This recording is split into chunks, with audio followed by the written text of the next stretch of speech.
I knew they were looking for trouble, but they messed with the wrong manager.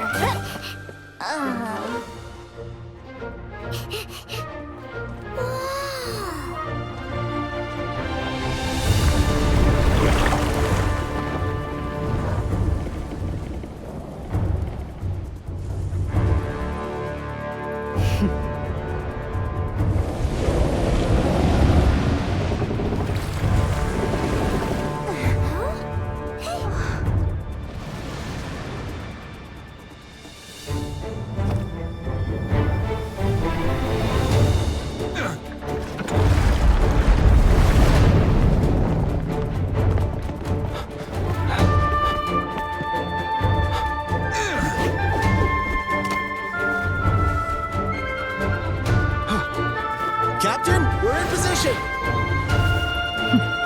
Prepare to intersect! On my signal!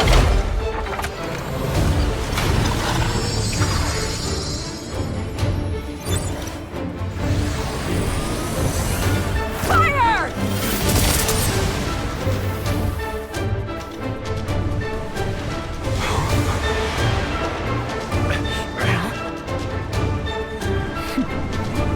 But how?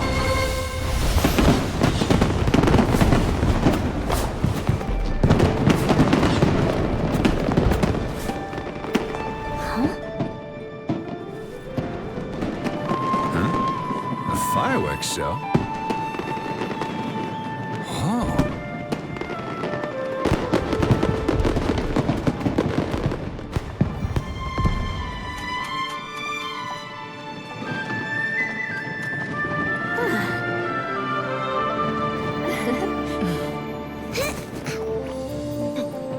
Recording mode on.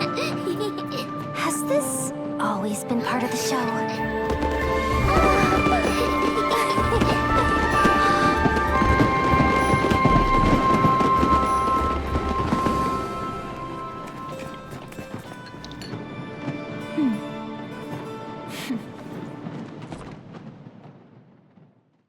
Particular. We just got a letter from the Curatorium of Secrets! Never must need her help with something! Come on, let's open it!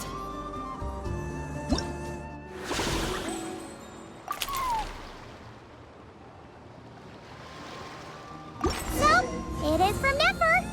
She sure dialed up the charm, huh? Sounds like the payout could be huge, though. Let's head to the Curatorium and check it out!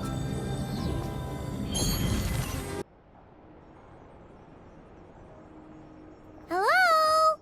Anyone here? Ah, you got here even earlier than I expected. That should give us just enough time to go over some details before the opening ceremony. How about a cup of tea first? I'm sure it was a long trip. Now tell me, Traveler in Paimon, have you heard of the Nodcry Trade Expo? Nope.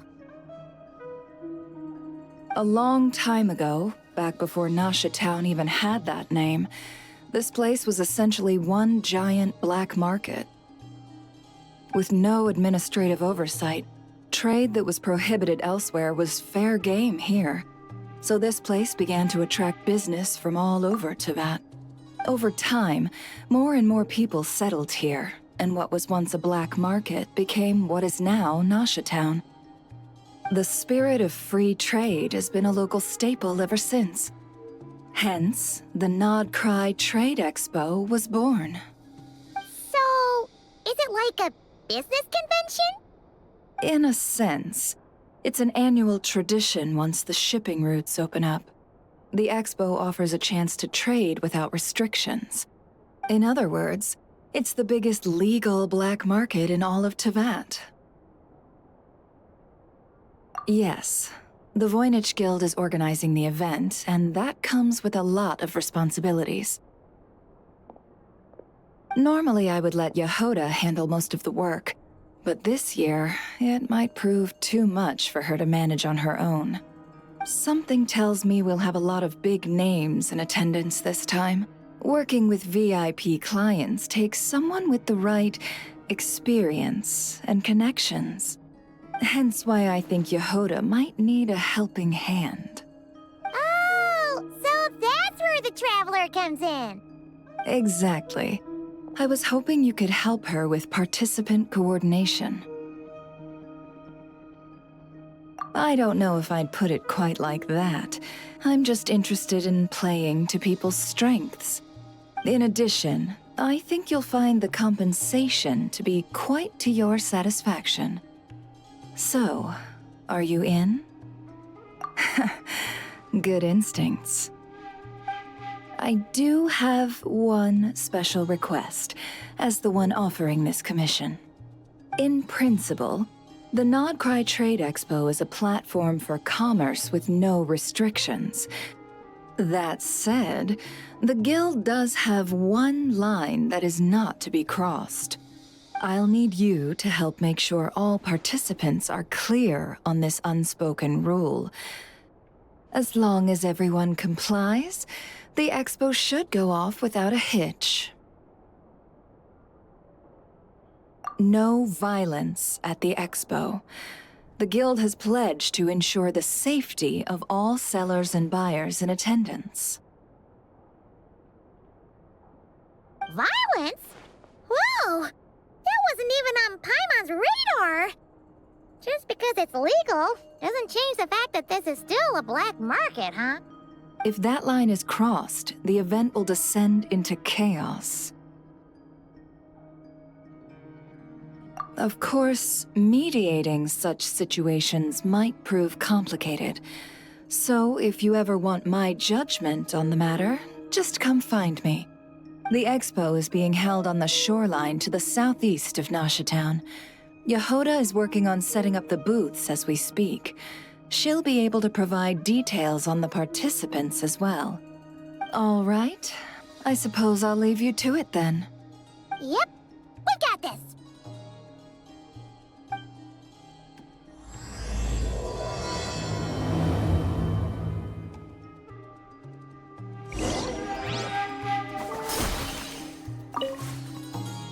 If you find yourself in a tricky situation, just come find me.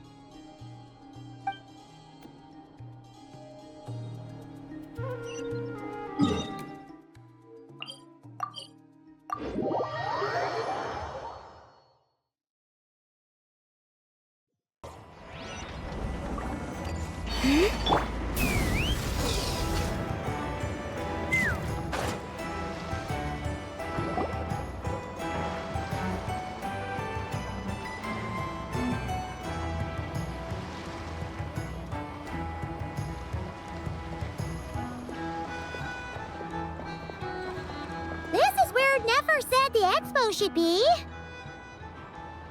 Let me think. Yeah! Let's go with this. We can't keep changing the setup. Where are the goods being stored? You still haven't told us. And what's the Guild's cut on transactions this year? Sorry, one question at a time, please.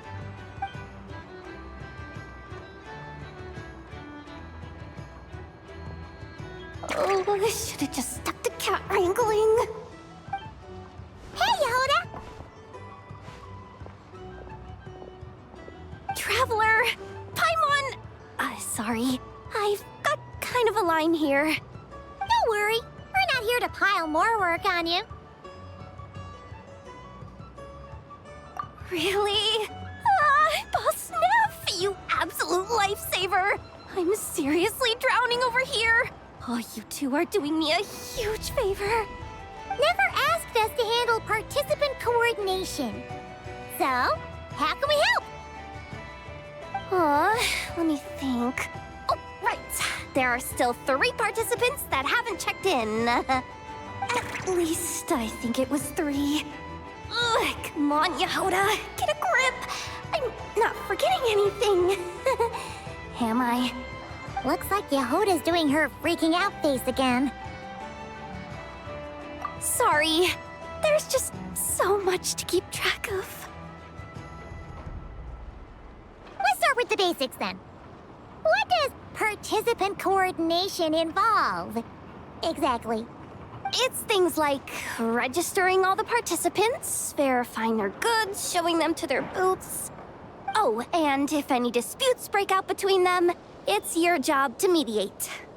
Got it! We're still waiting on the sellers for these last 3 booths. One's reserved for Ino, but as for the other 2, they're both big deal clients from abroad. The kind of people we really don't want to offend, so be extra careful around them, okay? Hey, the Travelers got this! What's the worst that could happen? You don't get it.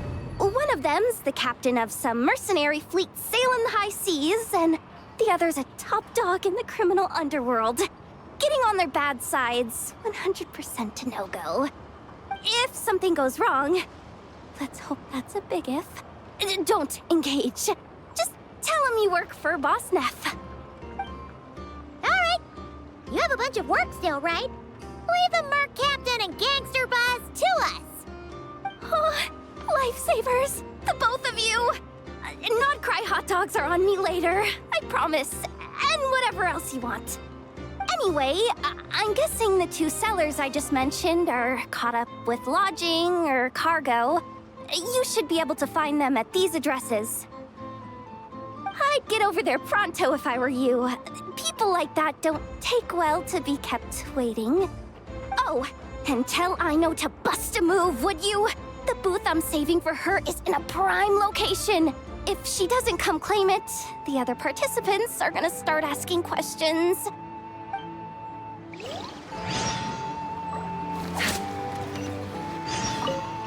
One at a time.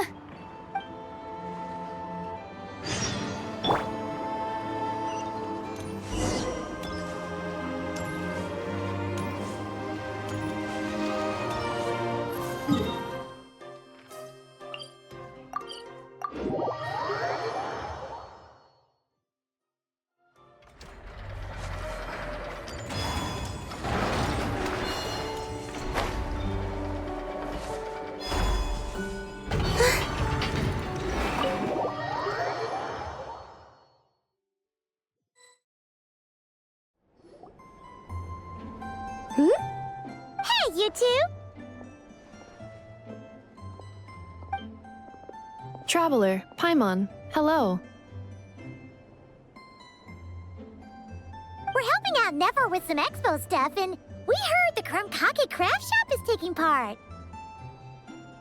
Correct. Ino is just doing a final round of debugging on her Thwack and Smack defense bots. Oh! Is that her submission for the expo? Yes. Moles and other small creatures often steal from the craft shop, so Ino designed a defense bot based off of them to protect this place. Upon further testing, these bots turned out to be highly effective, so she decided to perform some upgrades and bring them to the expo. Wait! So Ino is actually gonna trade one of her bots? Not exactly. With the exception of a few special orders, Ino rarely sells her finished products. What she's trading at the expo is the blueprint, not the finished product. Oh! So, are you guys ready to head over then? Yehoda asked us to speed things along a bit. She's saving a super good spot for you, and she's worried people are gonna start asking questions. I told her I need to finish debugging first. There's no point in rushing or I'll have nothing to trade. Oh! Paimon's never seen Ino this serious before. The craft shop is experiencing a severe shortage of funds. Ino is hoping the expo will improve our financial situation, so she's being extra thorough. Where'd all the money go? Some kind of Expensive research? Negative. It's our dessert funds that are lacking. We have had at least 47 cases where excess dessert purchases have led to a shortage of research funds. As such, I decided to split up our research and dessert budgets. Aino is forbidden from dipping into one to transfer to the other. And not too long ago, she cleaned out the entire dessert budget for this month. All right, done. Thwack and whack defense bots, do me proud. Looks like we can head over now.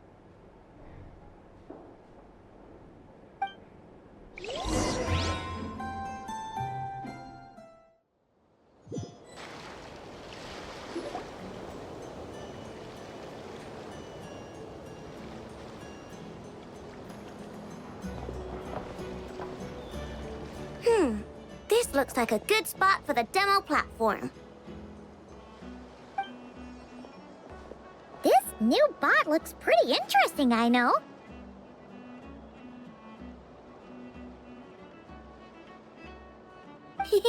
Swing by and try it out whenever you want. It'll blow your mind. I just know it. Thanks for the help. No problem. Oh, and for registration, is it just gonna be you two?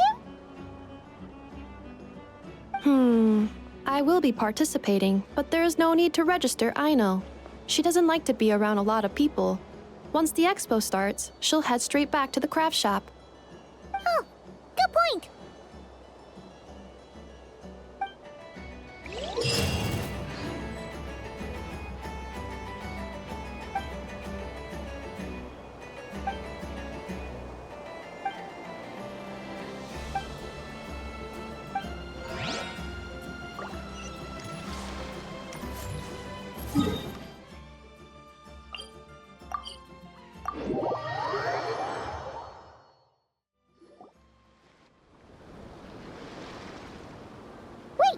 Is this? Actually, this is the second ship in our fleet. The Alcor's back home patrolling Guyun Stone Forest. Beetle! The infamous merc captain who sails the high seas! Yeah. We've met, remember? What's with all the pomp and circumstance? It's a long story.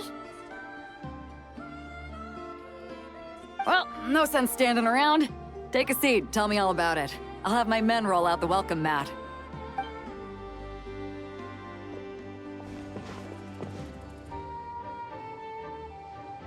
Ah, I see.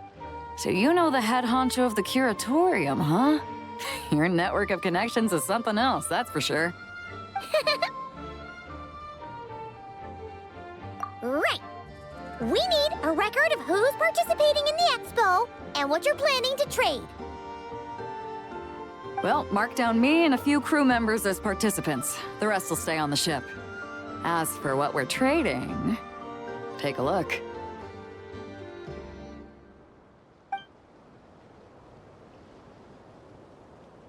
What is it? A while ago, Ningguang revamped the Guizhong Ballista. The beauty you see here is one of her new and improved models. It has insane firepower and comes complete with remote guidance for accurate striking even at long distances. I just know people are gonna be fighting to get their hands on it. Are you sure you're allowed to sell stuff like this? Don't worry. Compared to the model the Millileth's using, this one might as well be an antique. Never wasn't kidding when she said no restrictions, huh? Oh, I'm sure someone will bite. Buyers from all over Teyvat will be in attendance after all. Yelan? Ah, sorry. I was so busy with the cargo, I forgot to mention that Yelan was aboard. No worries. You here for the expo too, Yelan? No, I'm just here for work. Captain Beidou was kind enough to lend me a ride, so no need to register me with the expo. Anyway, it's been a while, traveler. If you get the chance, be sure to pass along my regards to the head of the curatorium. The sensitive kind. Sounds like our cue to stop asking questions, doesn't it? Well, I'll be off then. Once I'm done with this, drinks are on me. About time! I've been itching to see Nod cry from the bottom of a bottle. Alright, that's it for registration. Follow us, and we'll take you to the venue.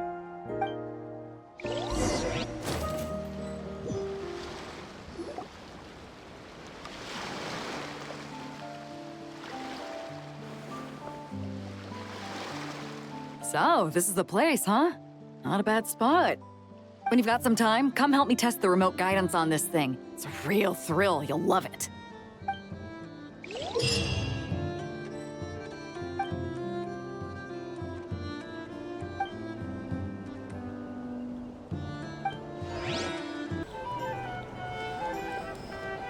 The flagship.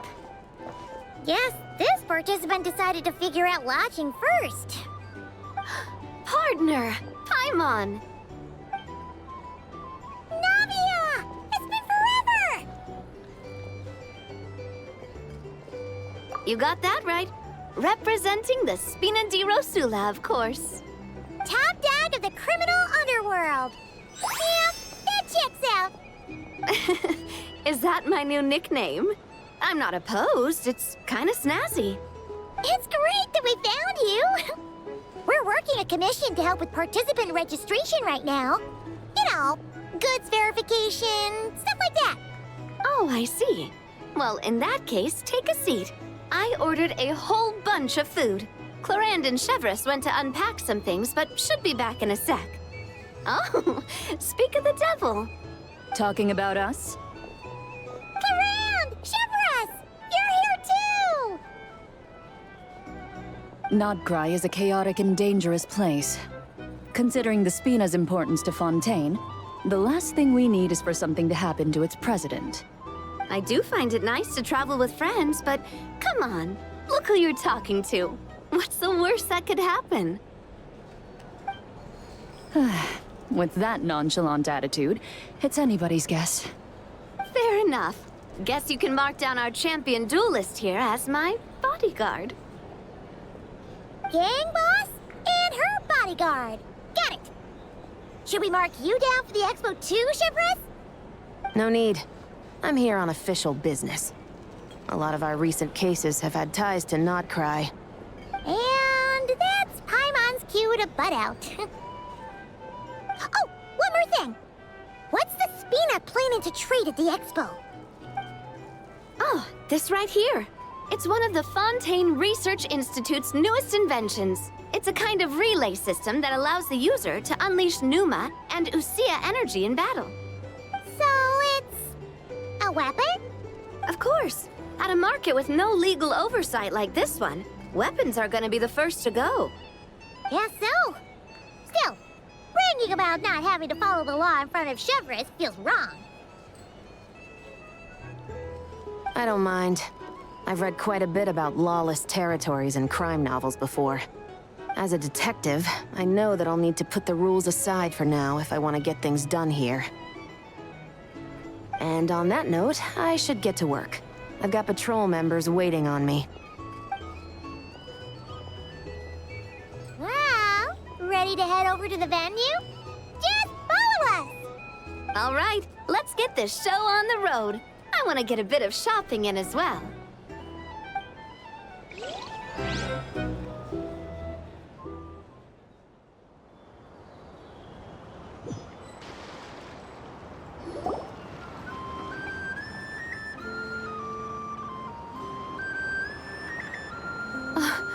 Wow, it's even bigger than I expected. I'm hoping more people will show up, though. It'll get busier once things kick off. Still, looks like Yehuda needs a lot of help. Well, Clarand and I are all set up for now. Be sure to stop by our booth when you get a chance. The 3 participants that Yehuda mentioned are all set now. Let's go give her an update.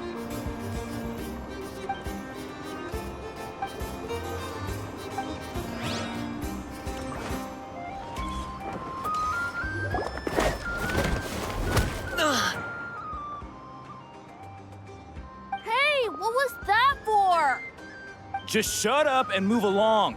This spot is mine now.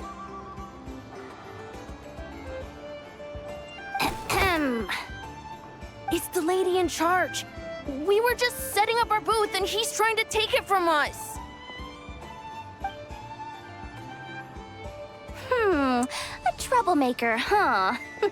The expo announcement spells it out clear as day. All forms of violence are strictly prohibited. Read it and weep, Buster. I've been wanting to talk tough like that for ages. Should be enough to scare off a punk like him, no problem. It's not like I wanted to hit anyone. It's just not fair. What's that supposed to mean? We all know the black market stuff is in the highest demand here. So how did these dwarfs get a spot selling these stupid toys? I did some digging, and guess what? Turns out these brats have connections in the Voynich Guild. Obviously, someone pulled a few strings to get them here. But me, I miss one stupid deadline, and that's when the rules start to matter? Give me a break. Hey, we earned our place fair and square. As if. So, you're slinging out the easy targets, huh? That might work for you on the outside, but not here and not under my watch. These kids earned the right to be here, same as everyone else. Don't believe me? Take it up with the guild. We'll see who comes out on top.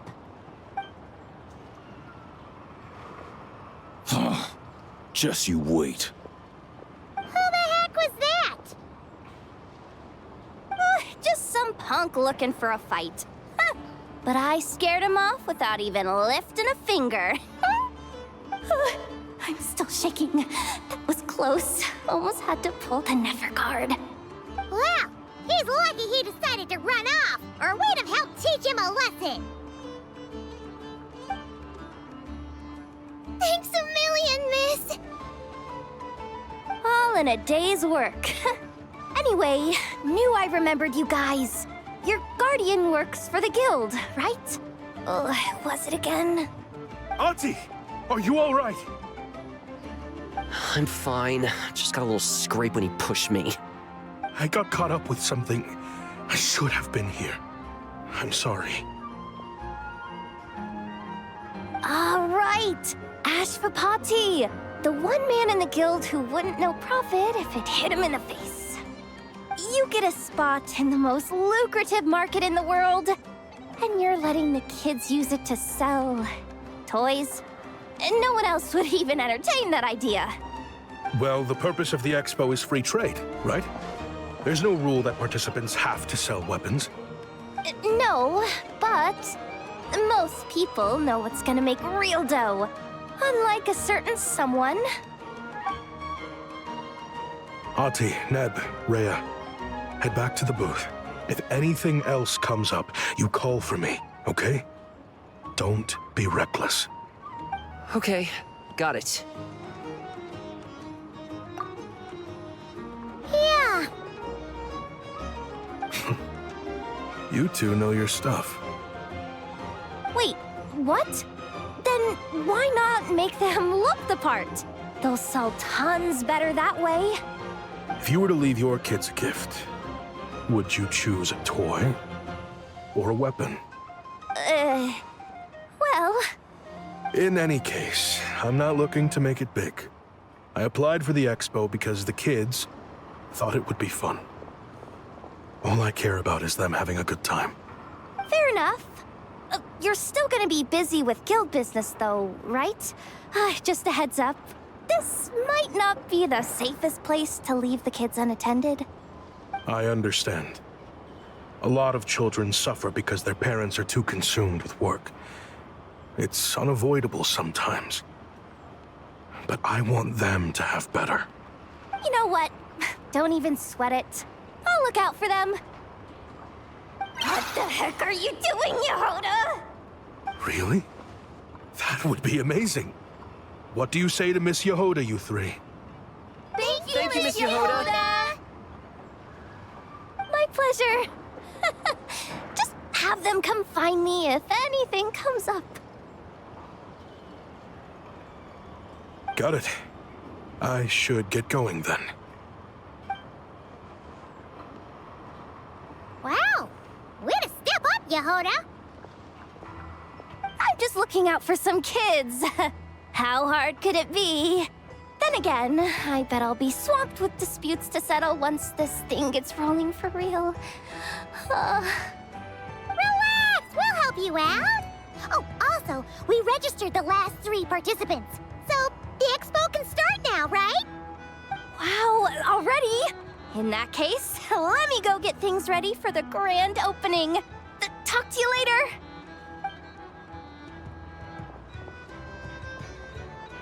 She really does have a lot on her shoulders.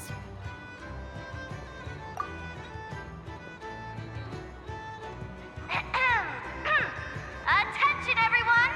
Participant registration is now complete. On behalf of the Voynich Guild, I am pleased to announce that the Nod Cry Trade Expo is open for business.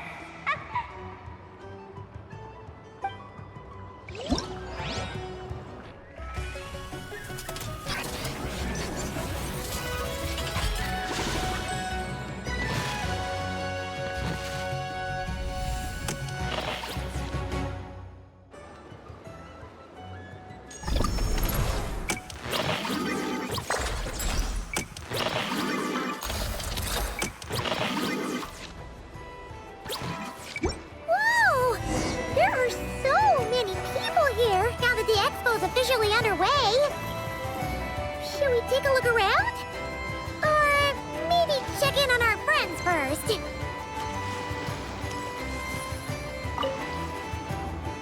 Welcome to the Treasure Hoarder booth. The treasure hoarders have a booth? Yep, every year. This is the largest legal black market in all of Tevat. The stuff they dig up is perfect for a place like this.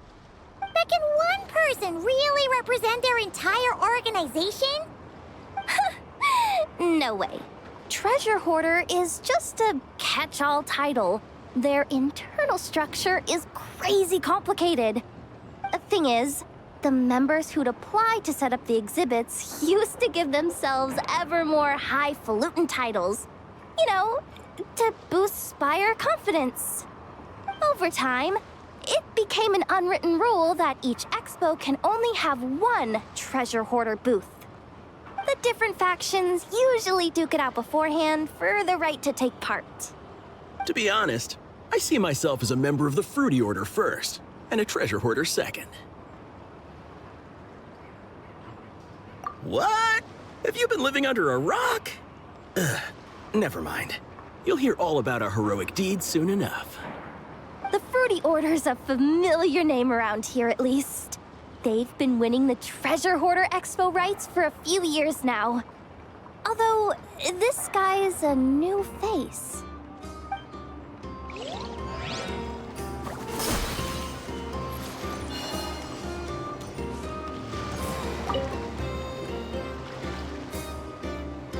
Wait, that's a familiar face. Isn't that Viswava? Why, if it isn't the Traveler. Knew there'd be some big names here. Let's get the official business over with first.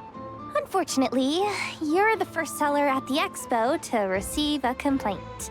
We've received word that the muskets you're selling are a few shots away from turning into scrap. Well, yeah. It's written here plain as day. Muskets for sale. Condition extremely poor. The internal grooves have been worn away and the ammo might be damp. Best practice is to pray that it doesn't explode before each use. Oh, wait, so you weren't speaking in code to cover your tracks? Code? Yeah, sometimes people bring stuff that needs to be kept on the down low, so they dress it up as junk beforehand. Happens on the black market all the time. You're overthinking things here. This stuff really is junk. We were just gonna scrap them. but my superiors thought we might as well try and make some more off of them. And who knows?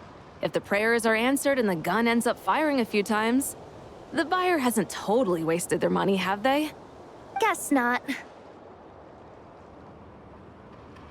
I mean, a weapon on the brink of ruin that's still capable of considerable firepower. Doesn't that just scream black market to you? Yeah, but who would buy something like this? Maybe collectors who don't care if it works, and desperados who don't care if it explodes. Fair enough.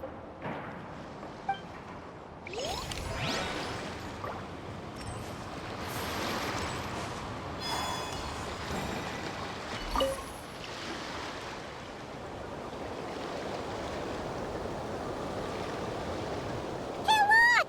It's our old pal leaving. Oh, it's you two! Been a while, hasn't it? Wait, you know this guy too? Okay, I'm slowly starting to get why Boss Neff asked you to help me out. Ah, you must be the expo manager. Was there something you needed from me? Nope, just checking in. You're just selling a few ordinary items, is that right?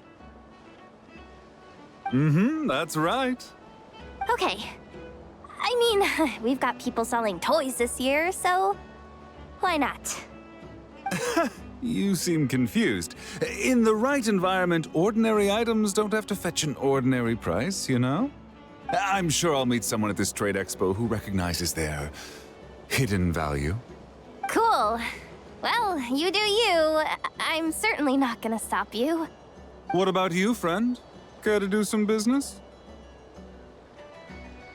Well, to be honest, I spent most of the ones in my inventory to purchase this batch of goods. The ones you see here are just for decoration. But I'm confident that I can make a killing here, so I'll be sure to make another batch of Box of Marvels should the opportunity arise later.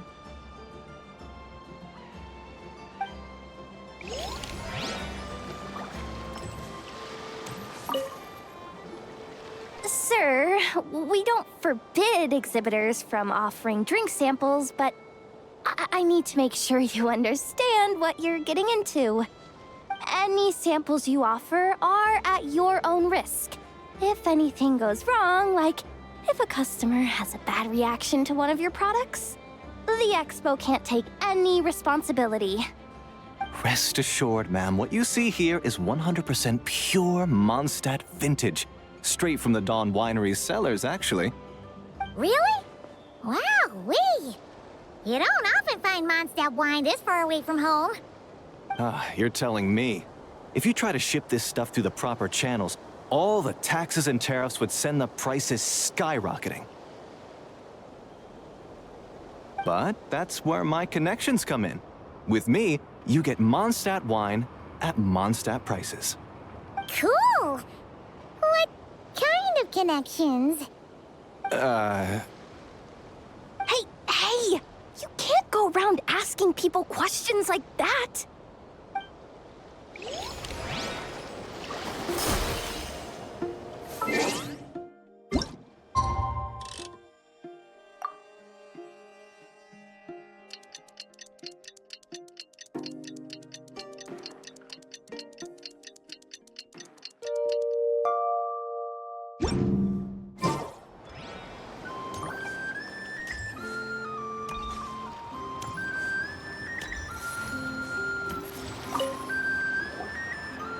This exhibitor's demands are ridiculous! What's wrong? This exhibitor is apparently selling some rare Natlanese artifacts, and he's making some extremely unrealistic demands about how he wants them stored. I know the contract says that we're responsible for storage, but I'm sorry. It's unreasonable to expect us to meet these requirements. Unreasonable? These are rare and very fragile historical relics we're talking about. You can't just throw them into a warehouse, okay? They have to be handled with care. Tumaini? Yep, that's Tumaini, all right. So, what exactly do you need? Well, I suppose I can use the assigned warehouse if I really have to. Just don't tell Granny Eatsley about this, please. Whatever Tumaini means, it seems like it carries even more weight than name-dropping Boss Neff.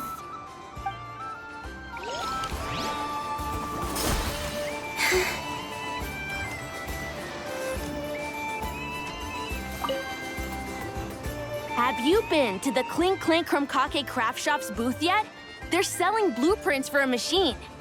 With everything Uncle's taught me, I bet I could build one of those thwack and smack defense bots. We should buy a blueprint. Sounds like a waste of money to me. We should be spending our expo earnings on more important stuff like clothes. But Uncle said the most important thing is that we have fun. Guys, please don't fight. I hate to break it to you, but I'm afraid no one really comes to this expo looking to buy toys.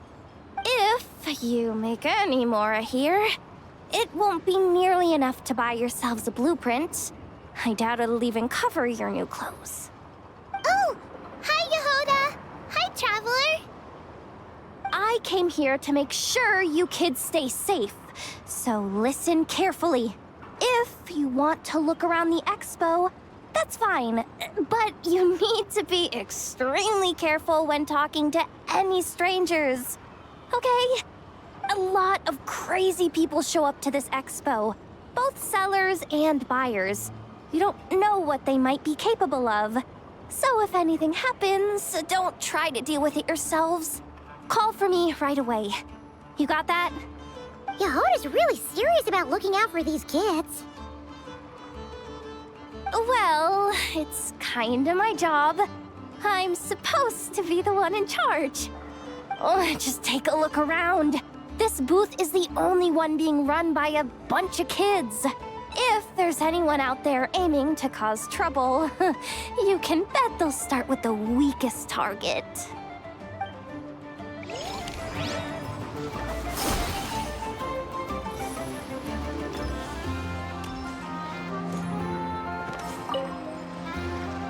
Uh-oh, it's Lord Songima Bay.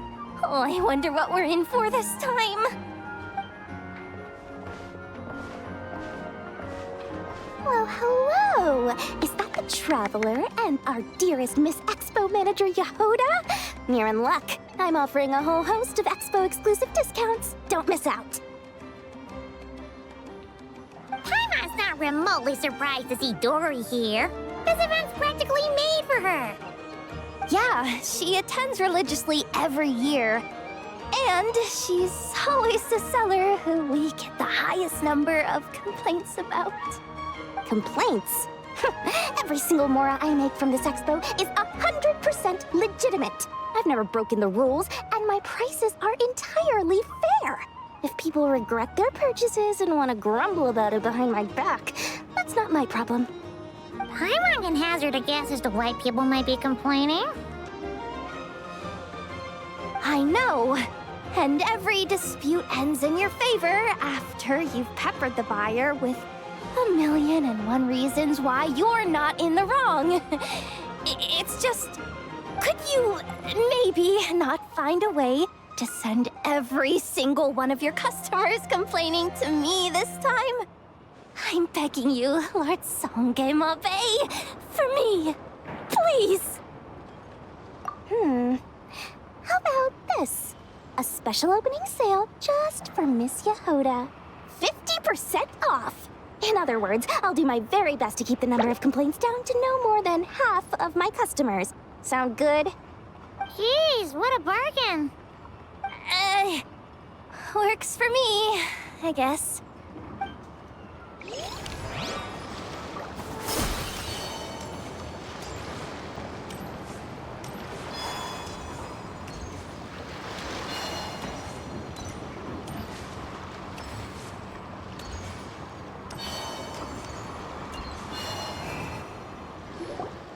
Wonder how how Beto, Navia, and Inefa's goods are selling. Let's go check. Excuse me. According to the expo announcement, you are in charge of mediating disputes between participants, correct? Just now, as Aino was about to return to the workshop, she got dragged into a conversation with some individuals who appear to have unofficial ties to the expo.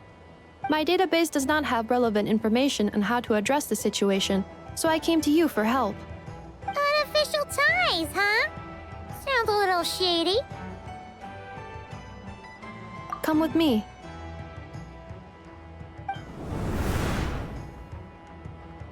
A device that uses Pneuma and Ducia energies in battle. With that kind of tech, a bandit group could rob a caravan without even showing their faces. And what about this thing? Remote guidance? Precision bombing at long distance? If a group of thugs got their hands on it, their enemies might as well surrender on the spot. The Fontaine Research Institute made the right call going through the Spina di Rosula rather than selling it themselves. The same is true for the Ministry of Civil Affairs, I'm sure. A merc captain who spends most of her time at sea is far less conspicuous. Huh? What about this girl? She seems to be trading in military-grade weapons as well. The Clink Clank Krumkake craft shop does take on a lot of orders for dangerous creations, but I think in this case... I'm overthinking it. I think so. Yelan? Chevrolet? What are you doing here? Traveler? Paimon? How did you find this place?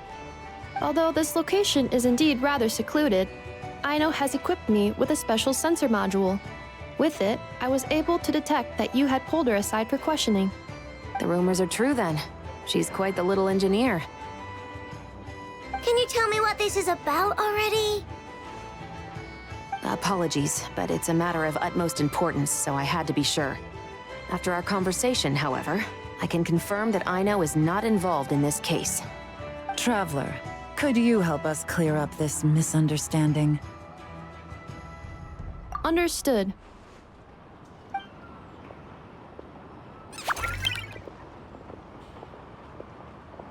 Based on our conversation just now, I'm guessing neither of us is the target the other is searching for. I second that. And since our strategies were so similar, I'd wager we're after the same person. Yeah, Paimon thought so too. Well, I wasn't planning on dragging you into all this, but now that I appear to have gained an unexpected partner, I suppose I might as well explain. I trust you, Traveler, and Miss Chevrolet seems to do the same. With you here, I'm hoping we can avoid further misunderstandings. Agreed.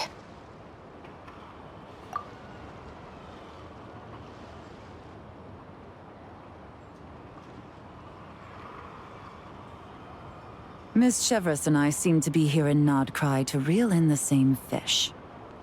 That's right. And the product we brought to trade is the bait. Of course, if I worked in the booth, it might tip people off, so that's where Navia comes in. I assume it's the same situation with Captain Beto? So, does that mean your target is gonna be at the expo?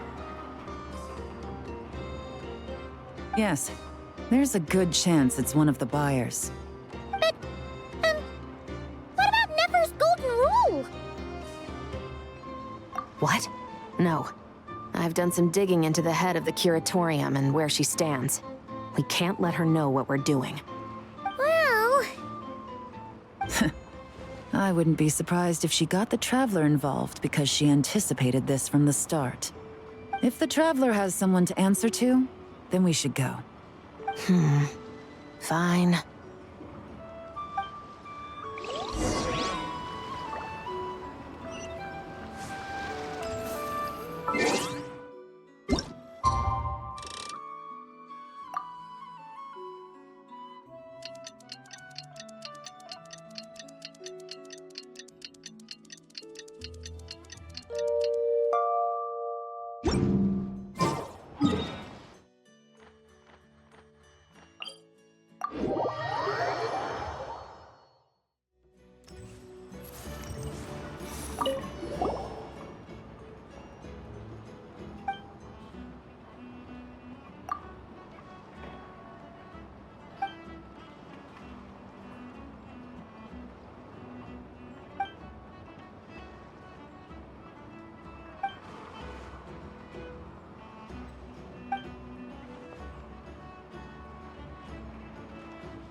you want to drum up some business, all you gotta do is holler, and everyone on the first floor will be able to see you.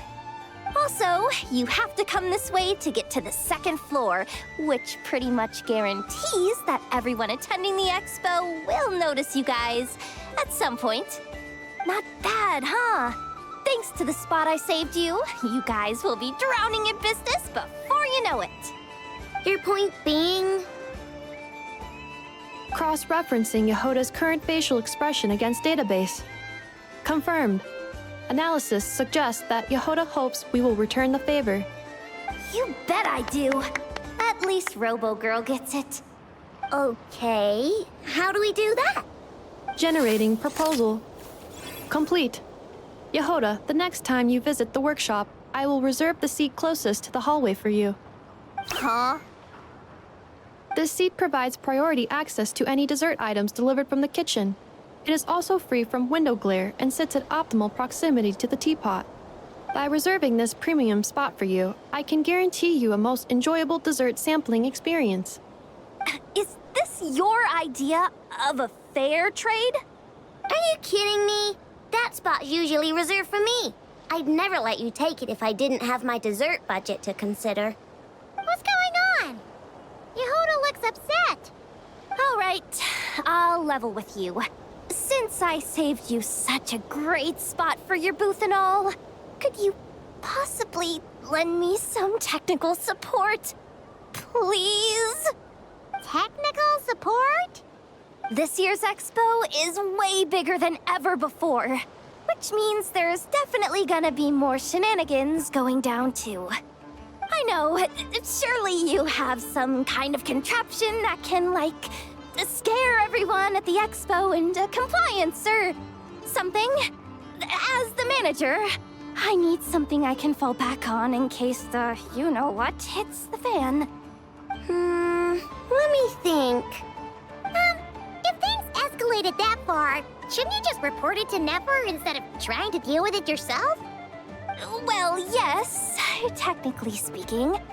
But if, for example, it was somehow kind of my fault to begin with, I'd probably be better off solving it myself on the DL. Remember those 3 kids?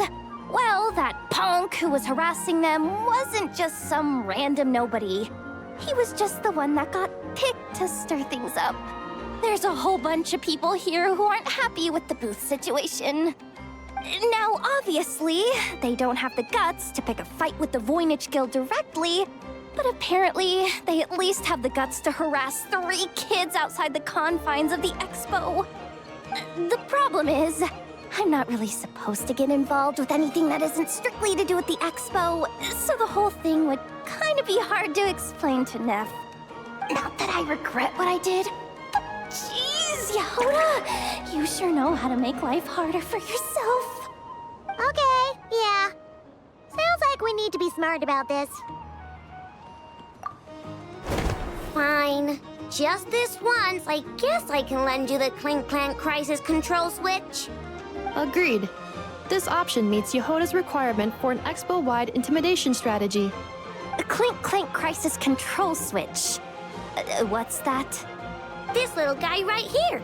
I made it recently after getting myself into a really sticky situation. To activate the switch, you just need to give him 3 taps on the head. If you do that, there's pretty much nothing in Notcry that you won't be able to handle. Really? So what actually happens when you activate it? You'll find out if it comes to it, but I'm only letting you use it once, so you better save it for when you really need it. Okay, cool. I'll take your word for it.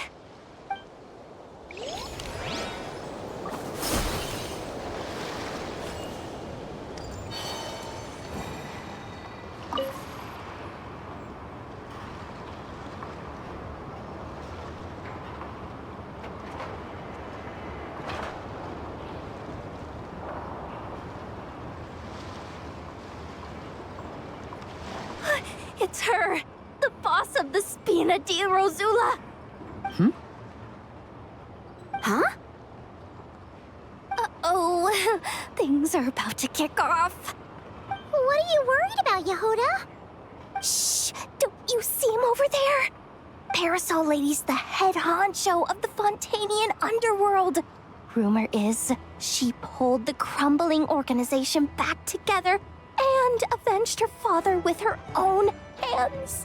Oh, we don't want to get on her bad side. An eye patch over there is a merc captain from Liyue. She has a fleet of her own that sails the seas. Most people know to steer clear. I was worried this expo might not be big enough for the two of them, if you catch my drift. So I kept their booths far apart. Looks like they wound up meeting in the end, though. You don't think they're butting heads already, do you? What am I gonna do? Hey guys! What's up? Oh, hey there, partner in Paimon. Partner? Can't go far in my line of work without hearing about the president of the Spina di Rosula or the champion duelist of the court of Fontaine. Thought I'd make some friends since the opportunity's presenting itself. Plus, now that the traveler's arrived, I wonder if these ladies might just agree to coming aboard for a drink. What's the traveler got to do with that? You're too kind, Miss Beidou. So, the thing is, over there is a friend of ours. She's managing the expo, and seeing as you're all big shots where you come from, she was worried you might, butt heads. Is that so? Well, I think you can put her at ease. Yeah, and if there's anything we can do to help, just say the word.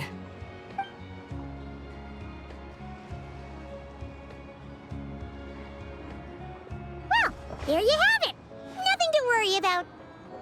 These people are your friends? How is that even possible?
Miss Yelan from Liyue, and Miss Chevreuse from Fontaine.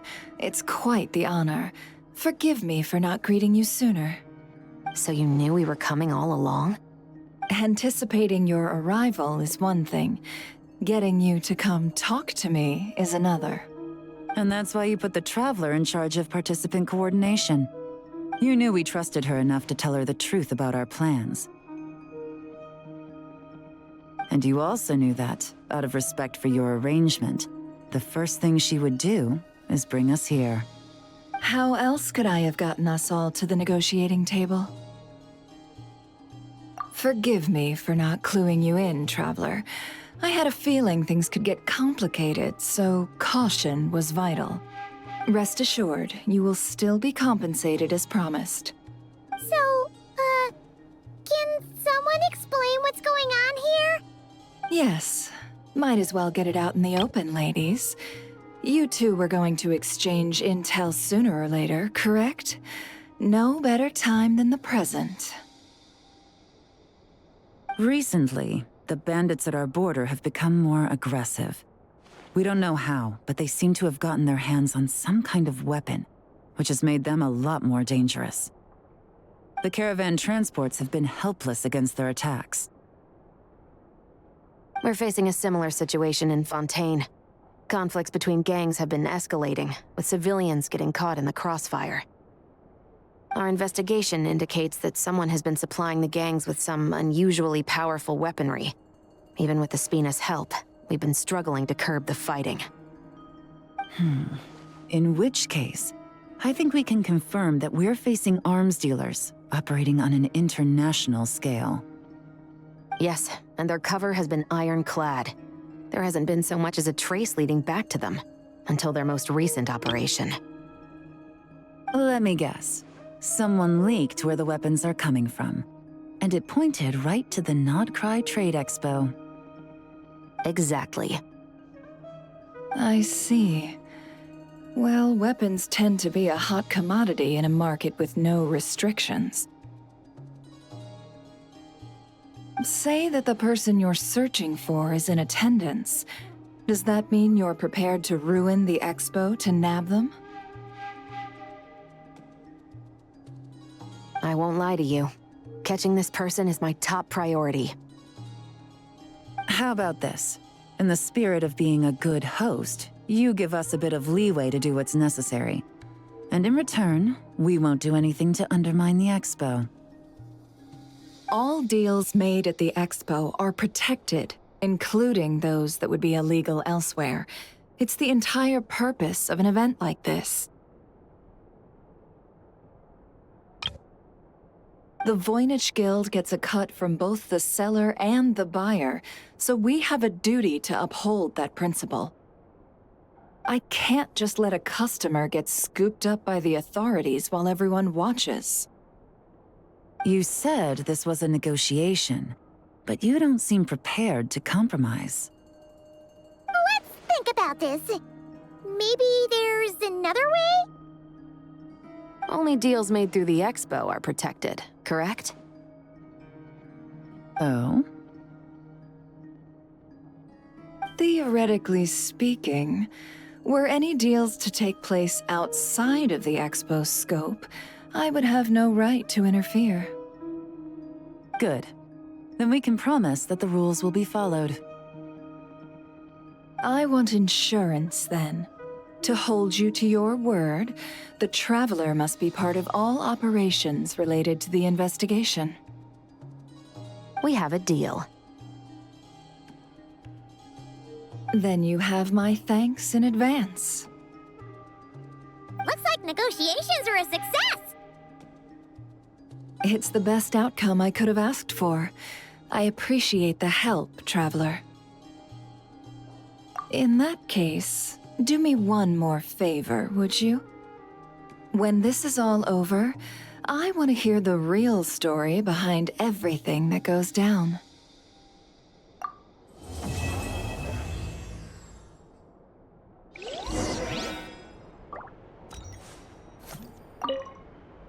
When this is all over, I want to hear the real story behind everything that goes down. Looks like we'll be working together quite closely. The pleasure is all mine, of course. This whole negotiation really feels like something out of a light novel.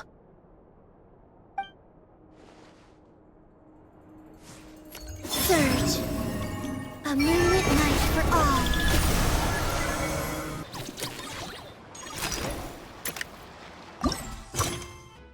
Well, it's been 2 days. Wonder how the investigation's going. Let's go check in with Yelan and Chevres.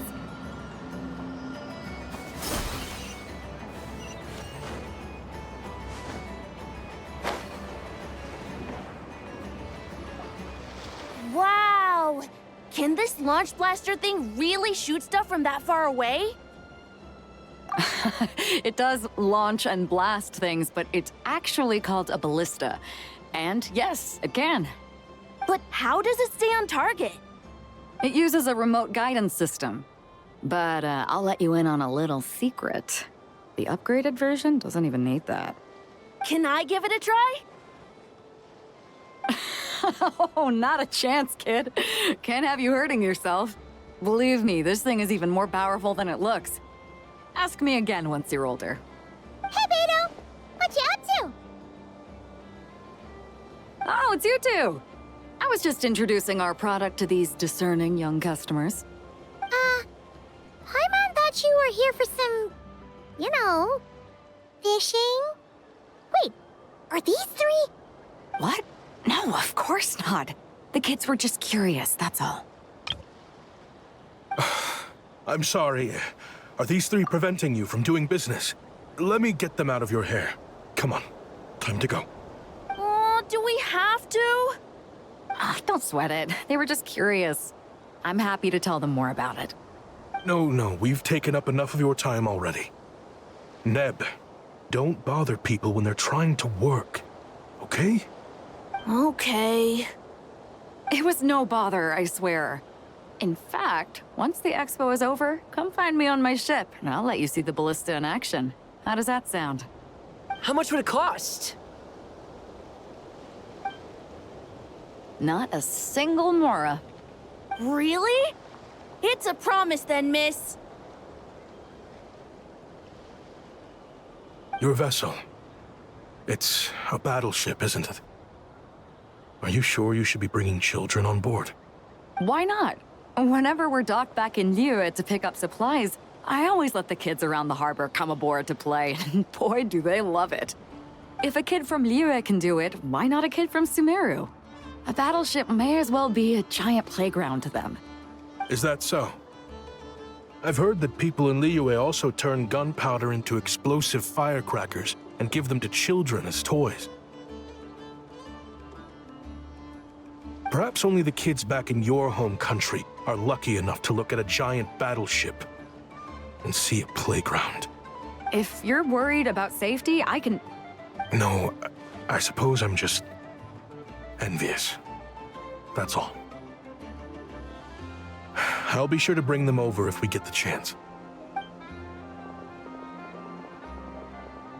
Seems like he really cares about those kids, huh? Anyway, what did you want to talk about? Oh, just wanted to ask how it's going with the top secret, fishing. Did you reel in the catch of the day yet? They're circling the hook just fine. Just waiting for a bite. Whoa! Where did you come from? Shh. Well, that just proves my point. Something like this would only see more use in Fontaine. Except you never find something like this for sale there. Better jump on the chance now before it's too late. Excuse me? He's coming this way! Steady now.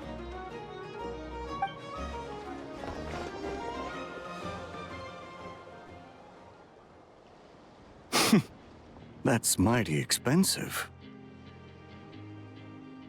Well, no one's forcing you to buy it. If you're not interested, you're free to move along. What? Come on, there's no rule saying we can't haggle. The Voynich Guild gets a cut of whatever I sell. Obviously, that's factored into the price. Don't like it? Take it up with them.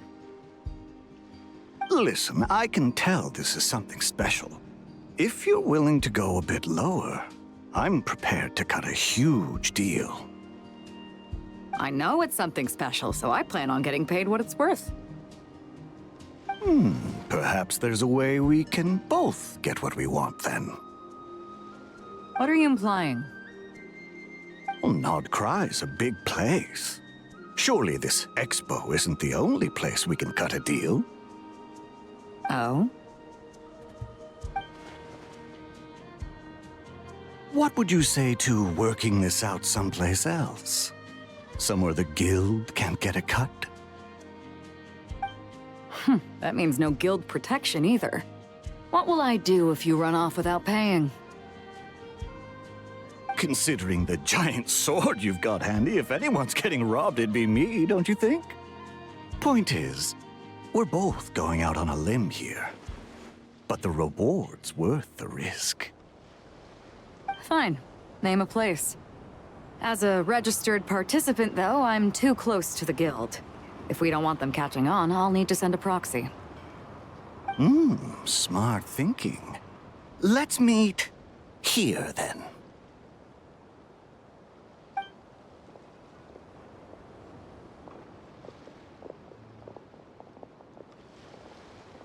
Good.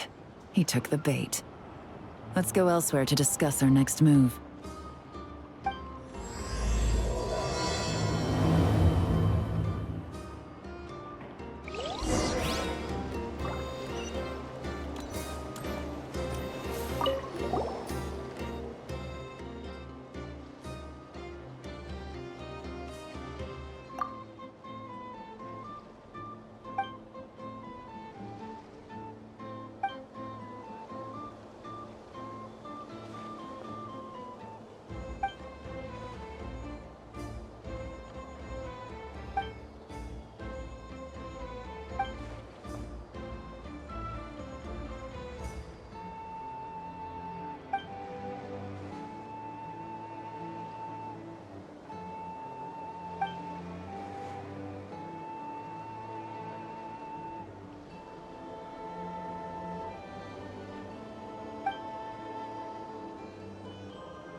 Captain Beto's hook was what got him in the end, huh? Oh, I didn't get a chance to show off how convincing I can be. This isn't tabletop troop, Navia. In real life, persuasion takes a lot more than a dice roll. I brought a product tailor-made for Fontaine because I thought the group's activities were limited to that area. Turns out, we're dealing with an international crime ring. So I suppose it makes sense that Captain Beto's bait was more enticing. It's a good thing we teamed up. We wouldn't have gotten far without your intel either. Gotta ask though, how did you know these guys would be so quick to abandon the expo? I read their file. Nothing's off the table for them when profit's on the line. When it comes down to it, they'd see the protection the expo provides as just more red tape. Something to work around rather than with. Just like the law. So, we meet up with this guy, catch him, and problem solved, right? No.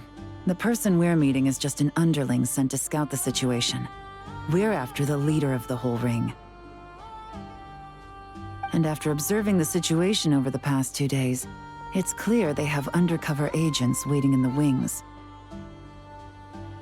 If something happens to our point of contact, those agents will scatter to spread word of what happened, and whoever is behind this whole thing will know we're onto them. In that case... We have to get the jump on them all at once, and use them to get intel on our real target before he has a chance to react. Forgive me for pointing out the obvious, though. We have nowhere near enough personnel for that. If even one of the agents escapes, it's over. Let me guess. You'd rather follow this deal through to the end to lure out the real culprit? Nice idea, in theory. The problem is, in my experience, that person would never show their face for something like this. I can work around that. But only as long as the deal goes ahead. So, you're planning to trail the person picking up the goods. I suppose that could lead us to the big fish, but that would mean we have to actually hand over the weapon. Aren't you worried about putting something that dangerous in the hands of criminals? We can control how dangerous it is. But if we followed your plan, could we really guarantee that not a single agent would get away? You're telling me you really have a way to mitigate the threat of that weapon? You're telling me that you really have the wherewithal to carry out a large-scale search and seizure operation in Nodcry? Are they having a fight? They're both experts in this sort of thing. A lot of back and forth is to be expected. Don't worry, I think they're getting along great. A successful collaboration requires trust. And a willingness to make concessions. So how about this? I'll meet up with the underling as planned and stall him as long as possible. While I'm keeping him busy, you round up the rest of the agents. Sound like a plan? Yes, I appreciate the trust. And I promise you, not a single one will get away. See? Like 2 peas in a pod. Traveler, you should come with me to meet the buyer. After all, we promised Nefer you would be involved in all our operations. The Traveler is kind of a famous face around these parts, though. Then, you can serve as backup. Remain hidden, and on the off chance he tries anything, it'll be 2 against 1. Ha! Let's do this thing!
Oh, you really can't go lower? Best I can do is shave off the amount the guild was going to take. You're a tough nut to crack. How do you plan to deliver the goods? Depends on what you need. You don't look like you're from around these parts. So I'm guessing you need sea transport? Yes, but there are a lot of eyes on the port. It would be better to dismantle the product and transport the components in crates. That might be tricky. If you're worried about getting caught, then let's bypass the port entirely. We can launch from a secluded shoreline and use our own boat for transport. Sorry. But I'd still prefer to have it dismantled and stored in regular crates. Ah, I'm guessing the port of arrival is where you resell the goods? You want it hidden in unassuming cargo crates, because you operate right out in the open. Most of the weapons have come in through Yilong Wharf or Lumiduce Harbor, so that seems to check out. What are you trying to say? Nothing. Just connecting some dots. I think we're done here.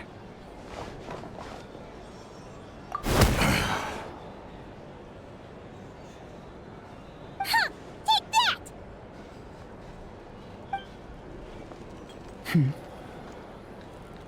Out of the way! It's one of the undercover agents! He's making a break for it! The captain of the Special Patrol will take it from here.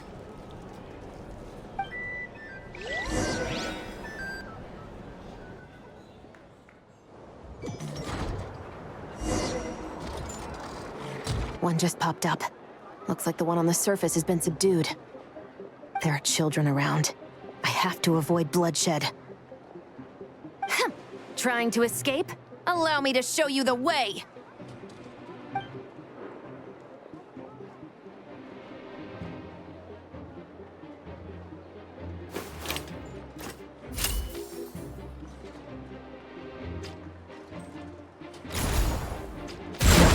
Not this way.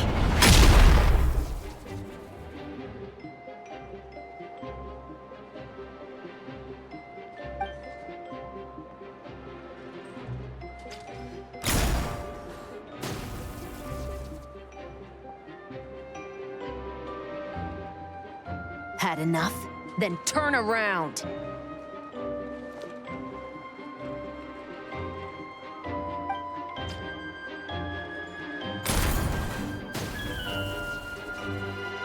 Out of steam yet? 'Cause I can do this all day!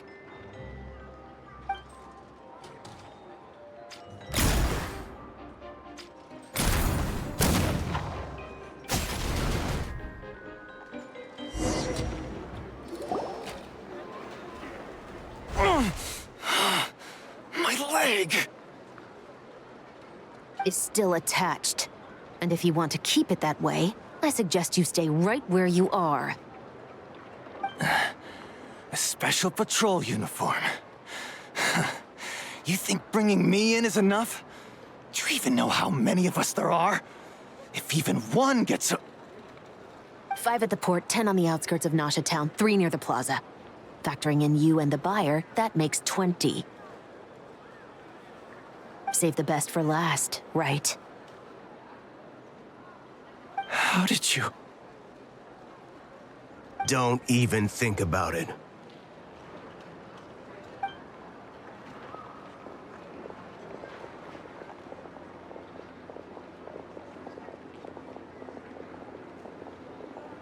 Well done, everyone. We appreciate the assist. The boss sends her thanks.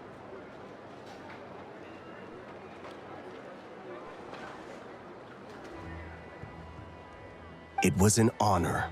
Without the Spina's help back in the day, we never would have been able to make it in Nodcry. It was about time we returned the favor. What?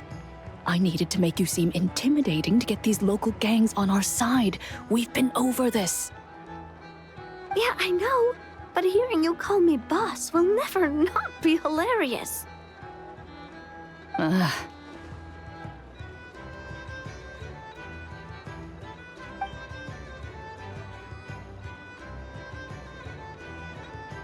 Wow! Navia is something else! Well, that explains your confidence. I had no idea the Spina di Rosula could mobilize these kinds of numbers outside of Fontaine. Miss Navia has quite a few tricks up her sleeve. No trade expo rules were broken either. Even if Nefer saw it all unfold herself, we still wouldn't need to explain a thing. Except for the guild's broken signboard, I would imagine. It was an unavoidable sacrifice. At any rate, I suppose the next step is to get these birds to sing. Should be an easy job. The Maison Gardiennage has a reputation for highly effective interrogation tactics. And if that doesn't work, I've heard that spies from Liyue have their ways of making people talk as well.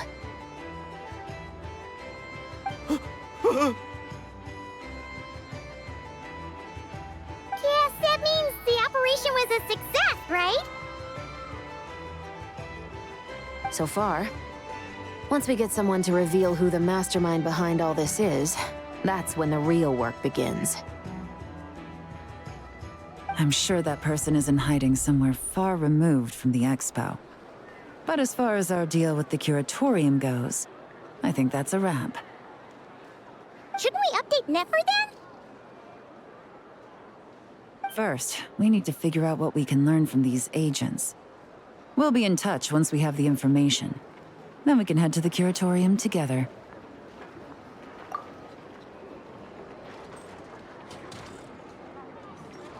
Well, that went a lot smoother than expected. Not a single one got away. You're thinking about Nefer's final request, huh? Let's see.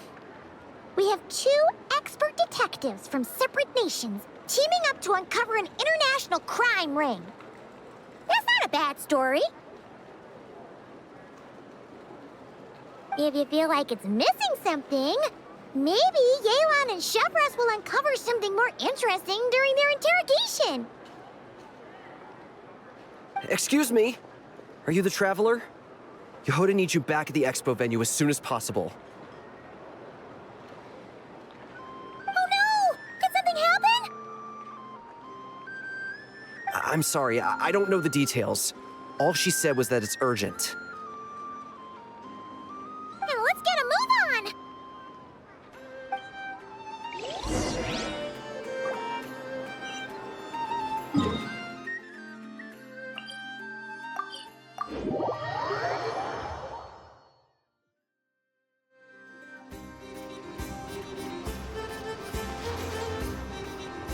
Either I throw the guild under the bus, or I get on the bad side of a terrifying merc captain. Oh, could this get any worse? Get it together, Yehuda. Focus on the hot dog you're gonna treat yourself to after today is over. One thing at a time. All right. You've got this. Let's try not to get too worked up, all right? Don't worry, we'll get to the bottom of this. I swear. What happened? You're here. Please, you've got to help me, Traveler. A theft at the expo is gonna ruin the guild's reputation. A theft? How did that happen? You're asking me. The guild has people keeping watch over the storage area for this exact reason. And it just had to happen to one of the scariest people here. Beidou? Wait, that means... The guild asked us to keep our goods stored on the designated shelves. I had a few prototypes that I was using for demonstration, which I had stored there. But when I came to check on things just now, I noticed that all of them had been stolen. And each ballista is super dangerous. If they fall into the wrong hands... Well, all the prototypes have a failsafe designed to prevent unauthorized use, so it could be worse. Still, we should get them back as soon as possible. The guild will make sure of that. If you could just keep this between us for now, we would be super appreciative. Do we have to tell her? Honesty is the best policy. That's what he taught us. I know, it's just...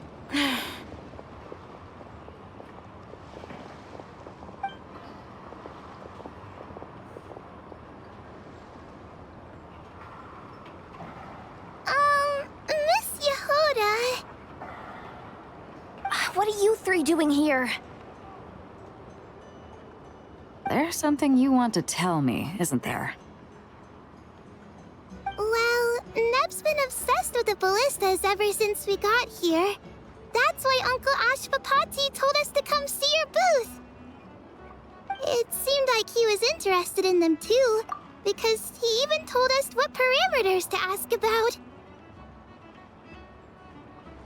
Ever since this morning, we haven't been able to reach him. We wanted to ask Miss Yehuda for help, but then we heard about the ballistas being stolen. And? I don't think Uncle Ashvapati would do something like that, but... Ashvapati works for the guild. He has access to the storage warehouse, so he could get inside without the guards getting suspicious. Wait, so now it's an inside job? Oh, jeez! The guild is never gonna recover from this! He made those toys the kids were selling, right? They don't look like much on the outside, but I bet they're hiding some serious tech. If he's a tech guy, those fail-safes I mentioned might not have our backs after all. So, this just went from bad to worse. Oh, uh-oh. Could be. I mean, let's put it this way. There aren't a whole lot of people that could manage to stay off Yelan's radar. Why don't you take these kids to the curatorium and see what you can learn? I've got things covered here. Got it! Hold up. We can't hold these kids responsible, though. Right? No, of course not, but... how do we explain this? You want to look out for these kids, don't you? I promised I would. Besides, they're innocent in all this. Good, because I'm looking out for them too. That's why I want to find their uncle as soon as possible. No matter what he did or didn't do, it's worse for them if he's missing. I guess we're on the same page then. Take these kids to the curatorium. I'll update Yelan and tell her to meet you there. Will do!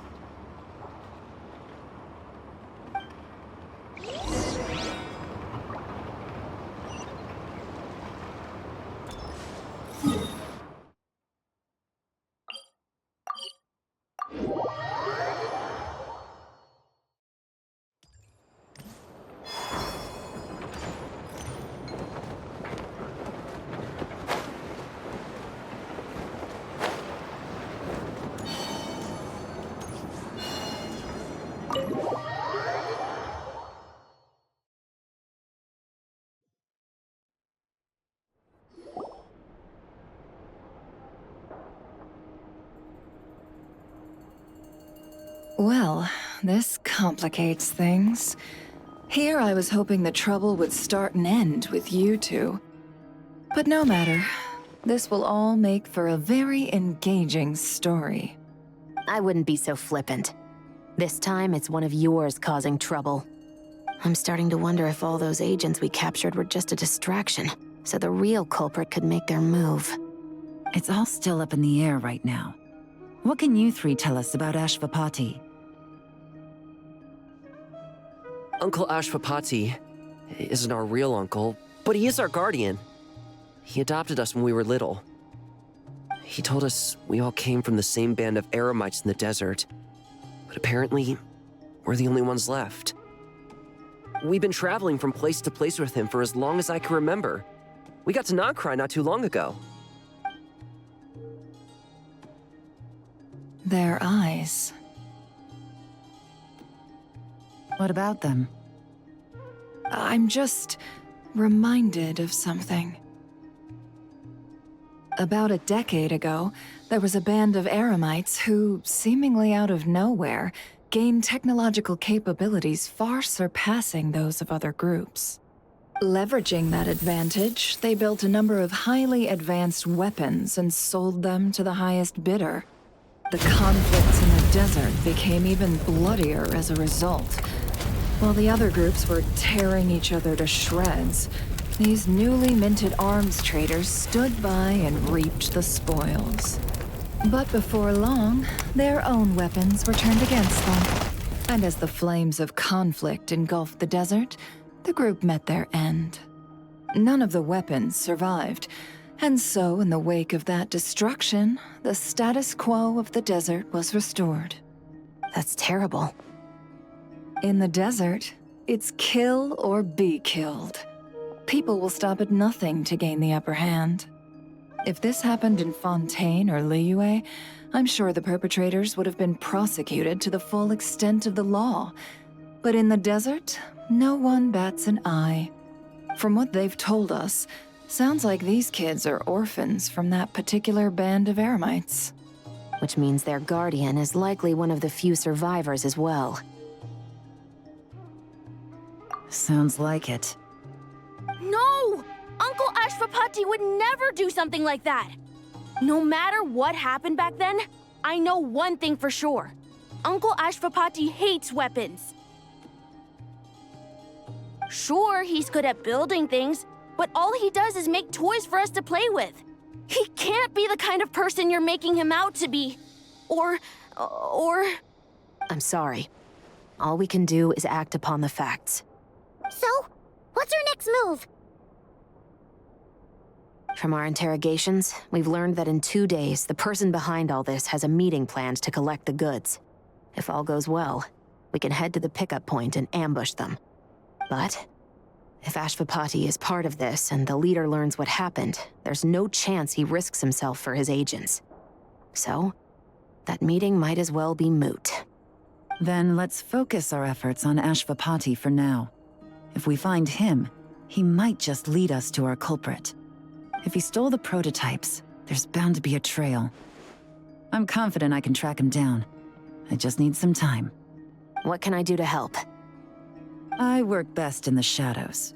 The more people involved, the harder it is to operate. As soon as I've got a location, though, he's all yours. You let me handle the search, and I'll let the special patrol handle the seizure.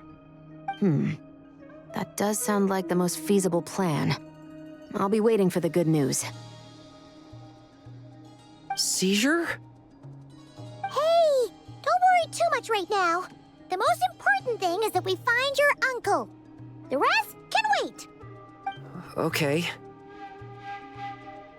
Looks like I'll need to enlist your services for a bit longer, Traveler.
Watch out, Yehoda!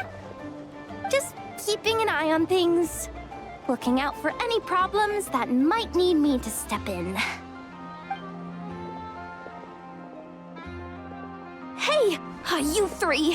What are you doing here? There should be at least one of you manning the booth at all times. Accessing booth operation logs. Analyzing. Neb left to try and buy a new blueprint. Ati soon followed to try and stop him. Finally, Rhea came to mediate between them.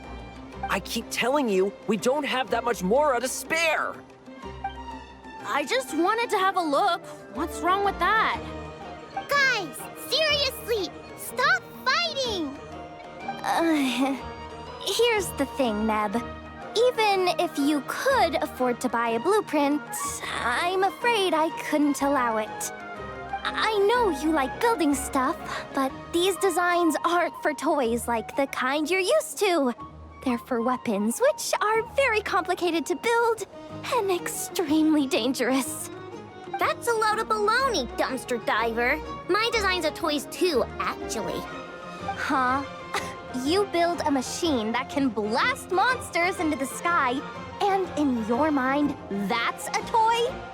I mean, at the end of the day, is there really that much difference between weapons and toys anyway? Not where Knuckle Duckle's concerned. That's for sure. Ugh, that's not the point. Anyway, you there with the brown hair, you want a blueprint? Yeah! I want to make some thwack and smack defense bots too. I also have some design ideas of my own. And with your bots as the basis, maybe I'll be able to try them out for real. I get it. Your head's so full of ideas you want to bring to life that you can hardly sleep at night. You try eating some snacks to take your mind off things, but it doesn't seem to help anymore. Exactly! But what can I do? I'll never be able to afford one of your blueprints. Well, you must have blueprints for the toys you've made too, right? Let's trade! One of your toys for one of mine. Really? Thank you so much, ma'am! Is it ma'am, or...? It's Boss. Boss of the Clink Clank Krumkake Craft Shop.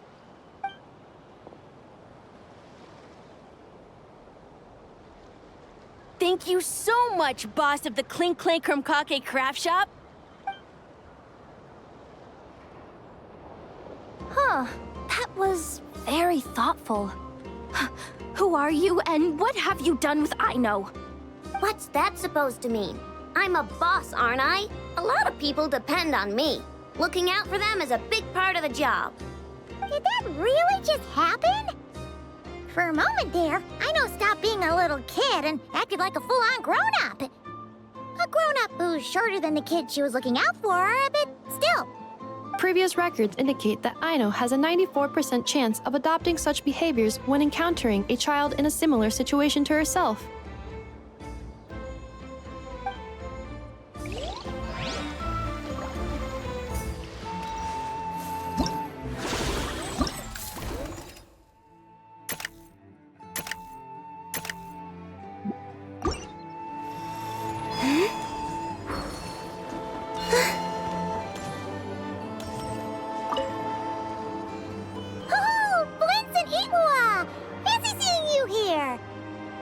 Traveler, Paimon, how do you do? That's our secondary goal. To put it in Mr. Flintz's words, it's important for Lightkeepers to spend some time in the land of the living every once in a while. That sounds like something he'd say, yeah. Are you interested in these muskets? Since we're friends, Paimon will let you in on some insider info. This officer here is basically selling scrap. Oh, I'm well aware.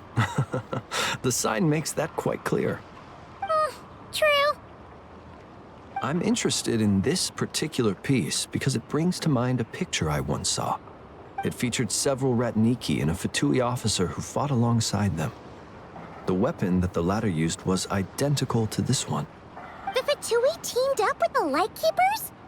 That's not unusual. I've heard similar stories from our older members. The owner of this musket must have been a hero who stood against the Wild Hunt as well.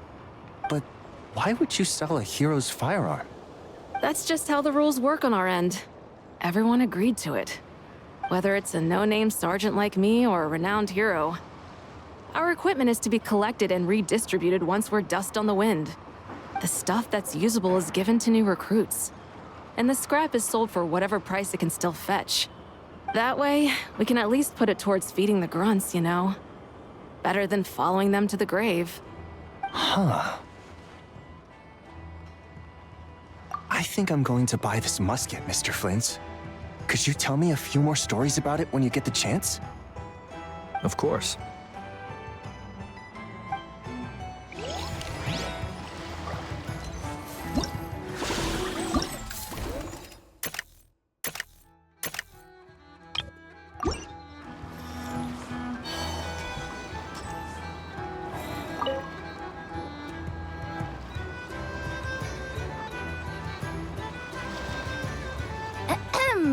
So what's the situation in need of mediation? This person's been glaring daggers at me from behind since she arrived. Hey, you!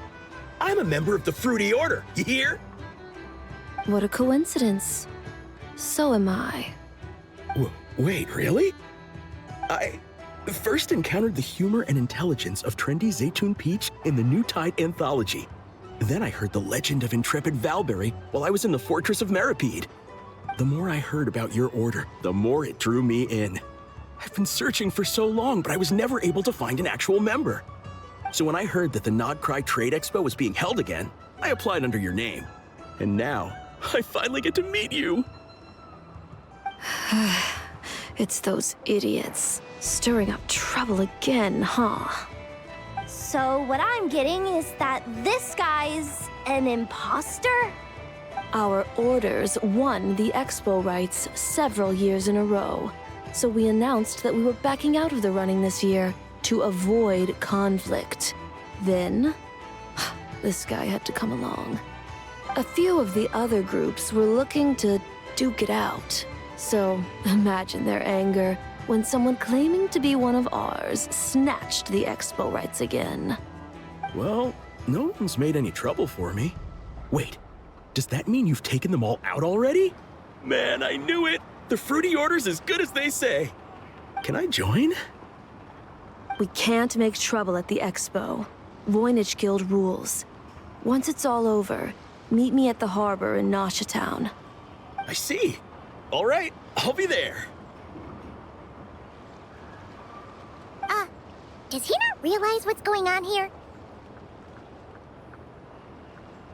Also, considering our smooth collaborations thus far, a word of advice for the guild. This guy has only been able to keep his head in his booth because the Fruity Order took care of any rival factions. But if there's one thing the treasure hoarders have in spades, it's sore losers. Since our order has proven untouchable so far, they're sure to find easier targets to vent their frustration on. So look after those kids. Huh. So this guy has been responsible for more than one conflict so far.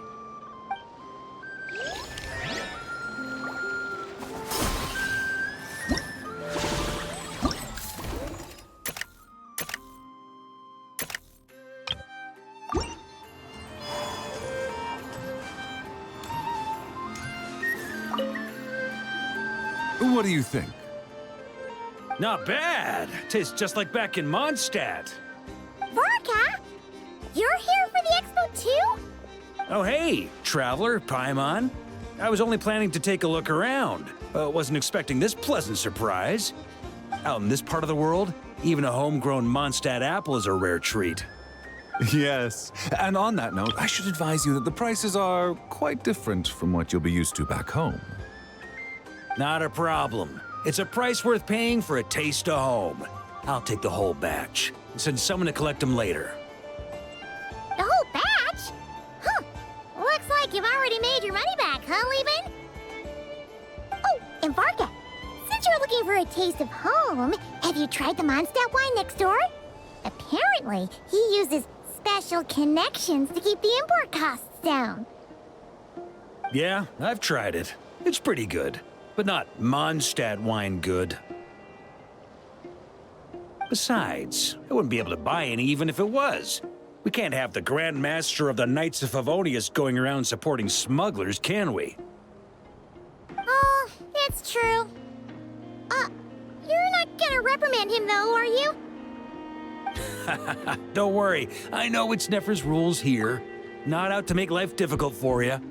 If you find yourself at a loose end, come visit our base sometime. I'm gonna get the Knights to make some cider out of these apples. Oh, you're as generous as they say, Grandmaster. Looks like you finally made some real profit. Hey, don't make me sound so incompetent. Though I'll admit, I wasn't expecting to make my money back quite so quickly. Now I can start thinking seriously about my next venture. I'm planning on heading to Snezhnograd, actually. I hear they're running low on lots of supplies because of Project Stuja. That's a business opportunity if I've ever seen one. With any luck, maybe I'll have the pleasure of seeing you there. Well, good luck out there. Hope you strike it rich.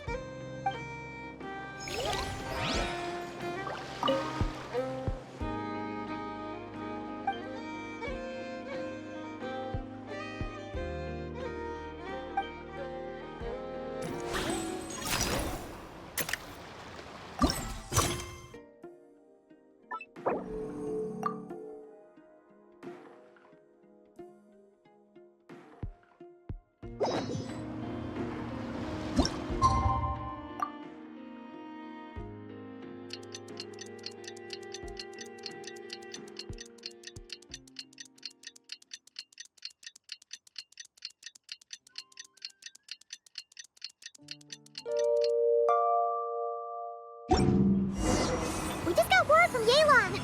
Looks like she managed to track down Ashpapati. Come on, let's go meet up with the others.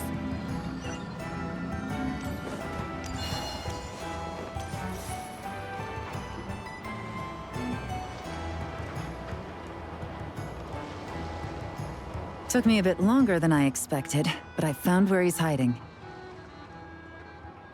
Let me just be sure of one thing. We're dealing with someone who has extremely dangerous weaponry in his hands. If it comes to it, are you prepared to handle the worst-case scenario? Absolutely. You just need to trust us, just like we trusted you earlier. Yeah, we've got this. My crew's already locked and loaded. I'll take you at your word. I know you said you wanted to keep this operation small, but I still thought you could use some backup. So, I chose a few promising young Spina members to help out. Clarand and I have got things covered at the expo. Yes, we're ready to roll then. Now that you're here, I guess we can get this show on the road.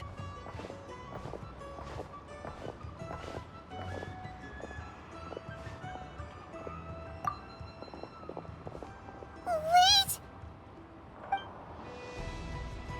I'm sorry, you can't come with us. You need to stay at the expo like we agreed. It's for your own safety. We know. It's just... Do you really think Uncle Ashvapati is working for the bad guys? I wish I could answer that question, but it would just be speculation. And I work based off evidence. He's been gone for 2 days now, and he just left us here. He's never done that before. Maybe he really is working for those people and was afraid of getting caught. But if that's true, then that means he must have been involved in making and selling weapons in the past too. Wouldn't that make him a bad person? That's not for us to say. Take a look around the expo. There are plenty of other people making and selling weapons. Doesn't mean they're necessarily all bad people. Really? The same is true for your uncle. Whatever he may have done in the past, the real question we need to ask is why. There's a lot we need to know before we can judge a person. In Fontaine, we have a long and complicated process in place just to make sure we get the right answer to that question. Yeah. Why would Uncle Ashvapati do something like that? How about this? I'll make sure that Miss Chevras and Miss Yelan promise to bring your uncle back safe and sound. Then you can ask him yourselves. Thanks, miss.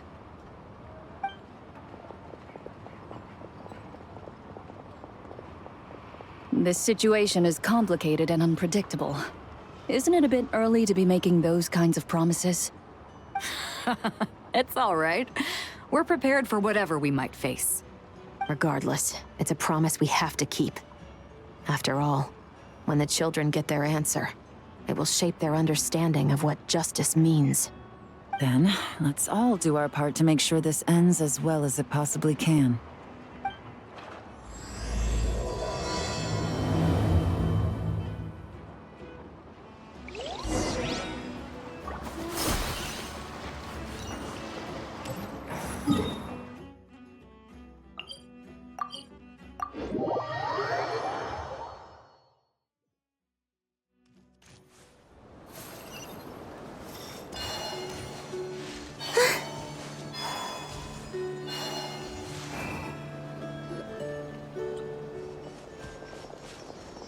Stop right there!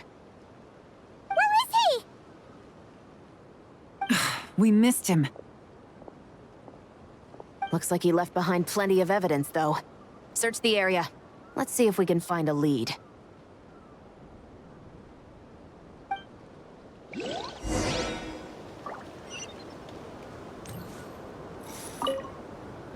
Search the area. Let's see if we can find a lead. Strange. Did he lead us here on purpose?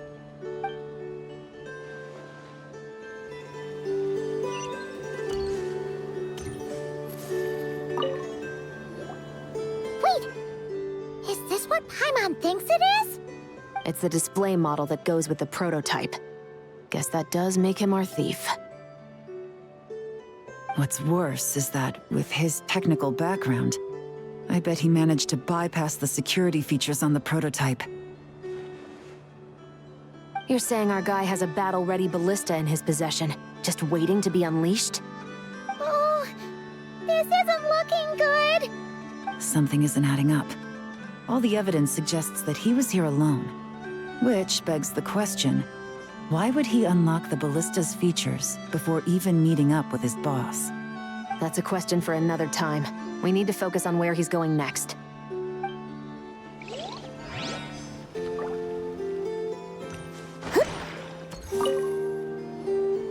Hey, there's a letter here. Look at how it's positioned. It was begging to be found. I think it might be for us. You think he knew we would come here? If he did, he's a more impressive opponent than I anticipated. Let's keep going. We can read it together when we debrief.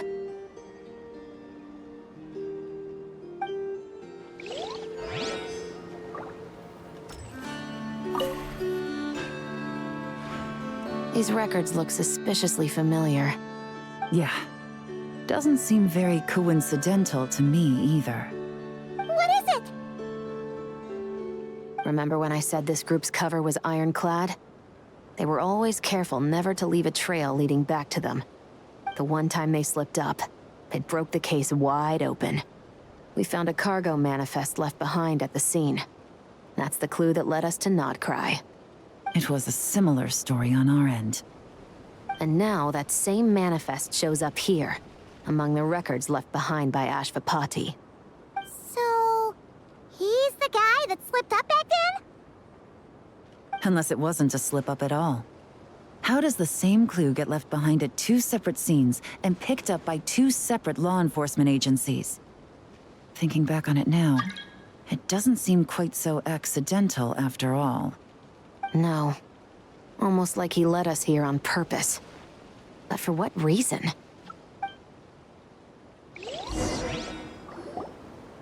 This situation seems more complicated than we imagined. It looks like Ashvapati does have a connection to our criminal gang, but it might not be what we thought at first. You don't think he's working for them? Unlikely. He lured us to Nodcry, prepared those weapons on his own, deliberately put us on his trail. This is looking more and more like the work of an independent actor. Well, if we want to get to the bottom of this, he's still our best lead.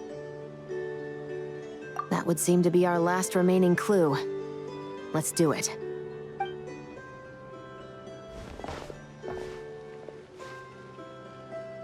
To the officers of the Special Security and Surveillance Patrol and the Liyue Qixing, you certainly live up to your reputation.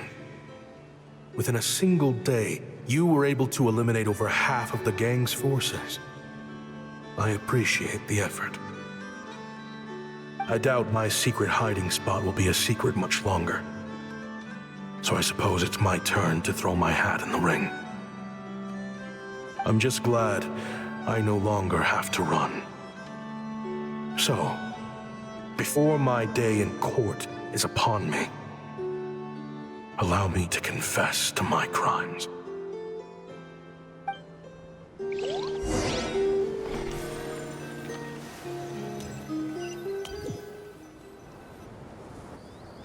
It all started with a Kashara War researcher, expelled from the academia for violating a taboo. He had dedicated his life to the pursuit of knowledge. But when he found himself in the desert, it wasn't even worth a pail of water to quench his thirst.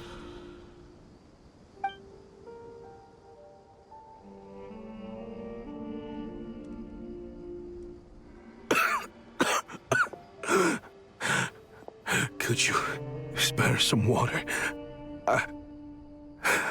I'm a Kashara War researcher. If you need something, I could. Researchers like you are a dime a dozen. Smart as a whip until you find yourself in the desert. Then, you're lucky to survive the night. Are you mocking me? No, son. Just still trying to figure out why I've got such a soft spot for strays like you. Here, give me your canteen.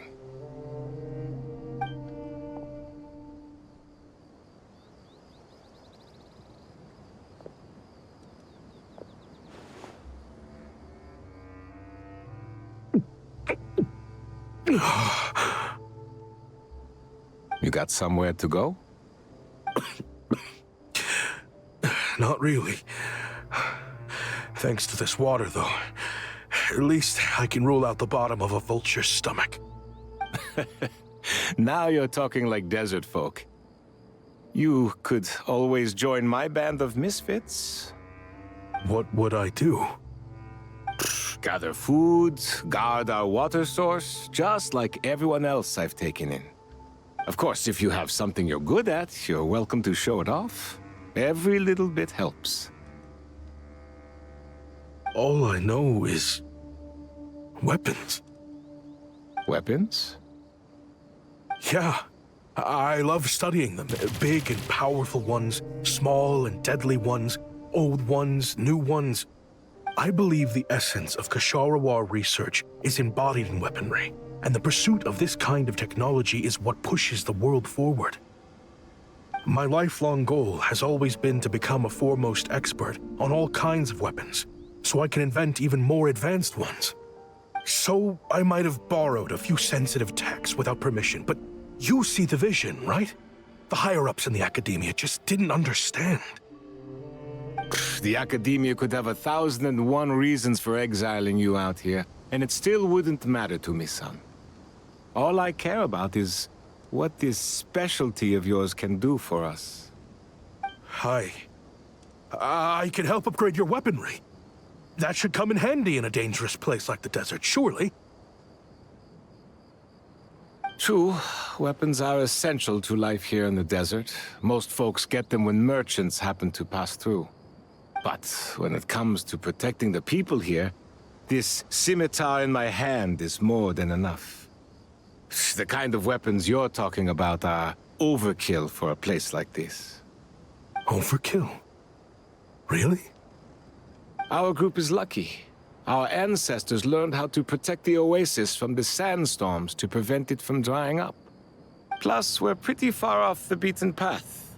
Helps us avoid conflict with other bands of eremites. All in all, we don't have to travel to find water. We don't have to fight off other desert folk. It's a real place to call home.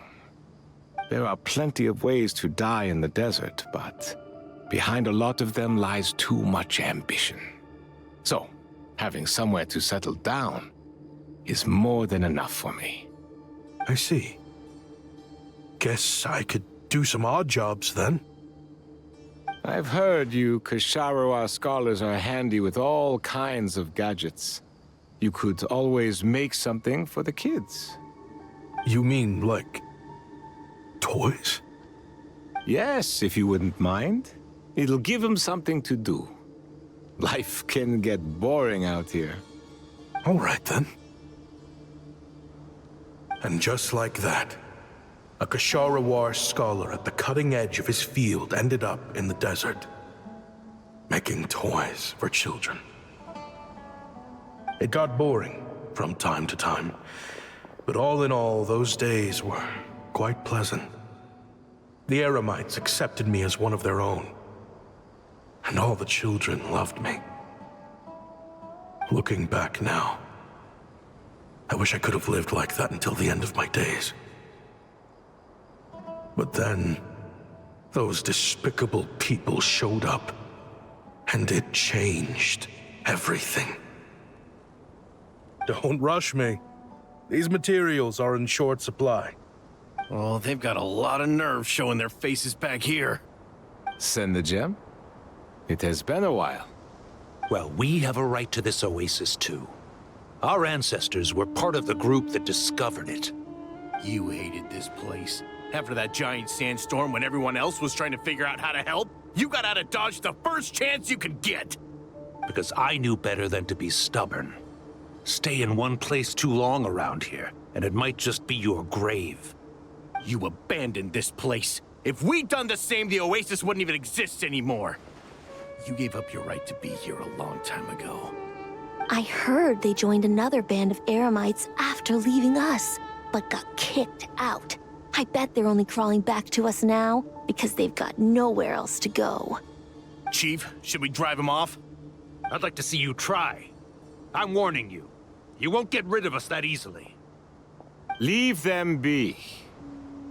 This oasis has always been big enough to sustain more than one group of people.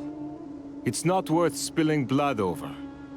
All that matters is keeping the people here safe.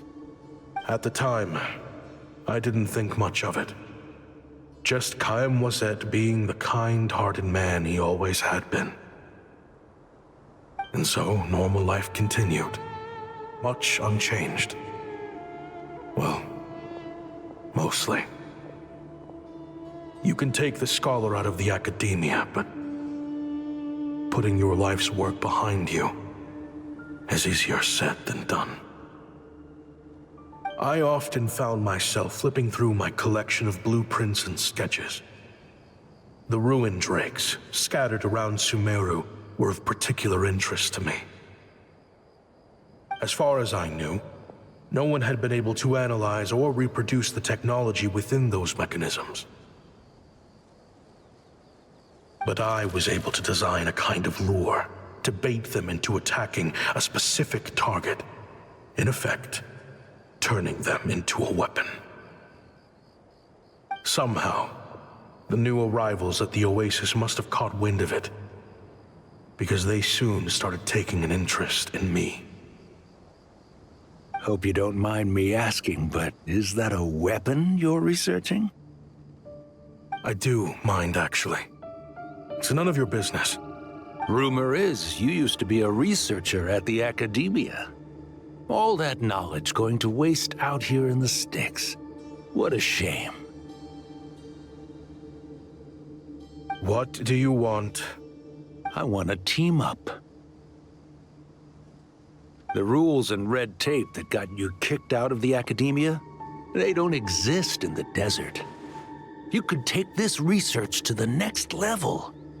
As things stand, all you've got is a blueprint and a pipe dream. But what if you had access to the right funds and materials? What are you suggesting? Me and my men can get you what you need. In return, all you gotta do is bring this sketch to life. We've always had a good eye for business. Just never the right product.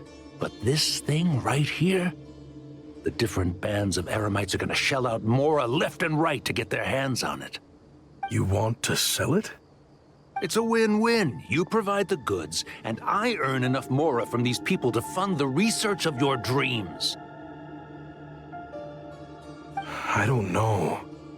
I understand what you're worried about, but listen, it won't come back to bite the people here. These people don't think bigger than this place. They don't get involved in conflict. I mean, come on. Their biggest enemy is the weather. You've made a bad name for yourself around here. I don't want any part in this. Well, it's your choice. But it could be the last meaningful choice you ever get in life. So I'll ask you again. Do you want to finally develop the weapons you've been dreaming of and realize your academic ambitions? Or do you want to stay here building toys for kids? How I wish I'd made the right choice back then. Yeah, we increased our prices. What about it? You gonna back out? So, you're really as money hungry as they all say, huh? Cash is king. That's just business. Fine. I'm done. I want out. What are you talking about? We're making bank here. I know what the weapons have been used for, and I refuse to be an accomplice to all this any longer. An accomplice? Listen, that's got nothing to do with us. People would be at each other's throats with or without our weapons. So they die to a machine instead of a scimitar. What difference does it make? Can't you sell more than just weapons? Surely this can't be all the Eremites are interested in buying. If you want to make the big Mora, you gotta push what sells. That's just how it is. And that right there is why I want out. Fine. I've made more than enough to leave this dump in the dust anyway. If you want out so bad, have it your way. What was that?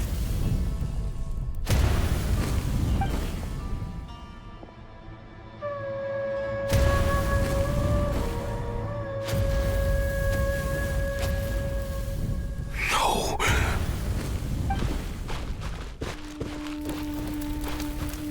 Kaem was it?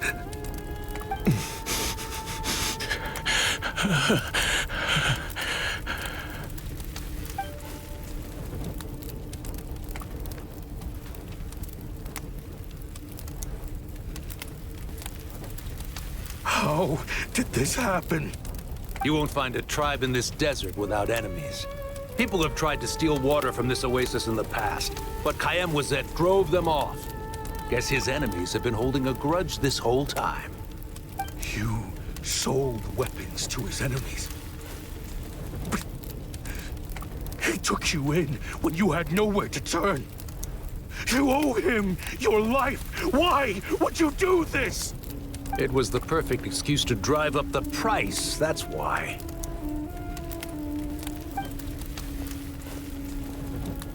It was only later that I found out. This wasn't the first time Senegem and his men had turned around and stabbed their allies in the back. Let's just say, there was a good reason they had nowhere else to turn back then. I didn't chase after them or try to hold them accountable. In that moment, all I could think about was saving as many people as I could in a desperate attempt to atone for my sins. But once the weapons I designed were turned against us, the fate of this place was sealed. Even I could do nothing to prevent it. In the end, despite all the burning tents I rushed into, I was only able to save 3 children. And now, you know the full account of my crimes.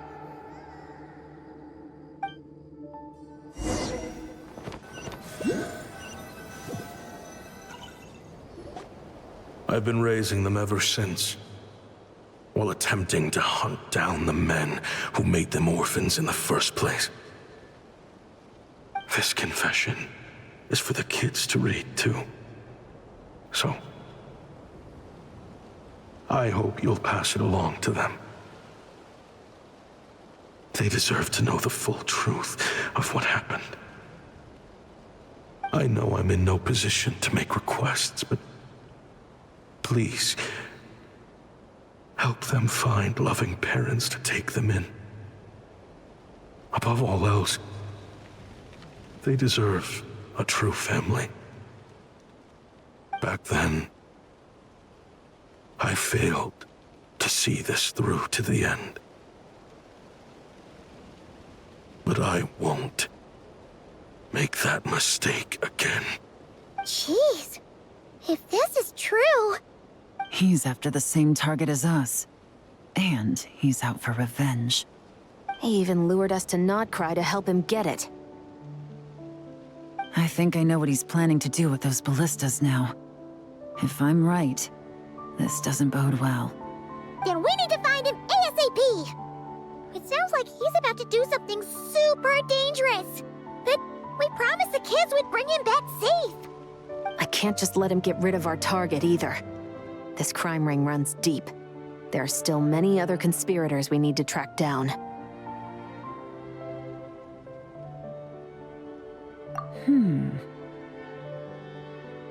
Oh? You got something? He knew we'd be out of the picture investigating this place. I think he decided to spring the trap that we set up. Oh, snap. He's not working for them. So our original plan could have worked all along. The meeting will be happening any time now. Quick, we need to head to the rendezvous point.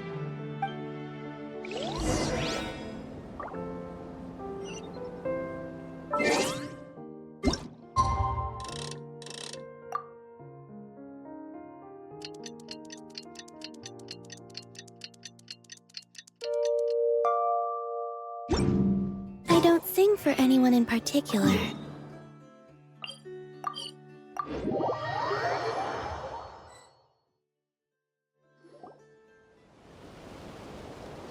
Ashvapati.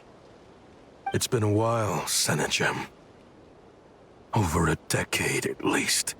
How did you find this place? All these years. And the signal you use for the meetup point still hasn't changed. All I had to do was pose as your point of contact. And fish a time and date out of that scout you sent. Useless bunch of idiots. Just wait until my backup gets here. Oh, I think that might take a while. The Fontaine and Liyue authorities have your men locked down tight. Every last one. No. There's no way the cops could have known we'd be here. Unless, of course, someone deliberately left a trail of clues, leading them straight to the expo. That would be a different story, now wouldn't it? If they hadn't taken your agents out of the equation, I doubt I would have been able to lure you here. So now what? You gonna turn me in, too? No. The authorities can have your men. But you're mine. Is that Fatui tech? Looks like your skills are as good as ever.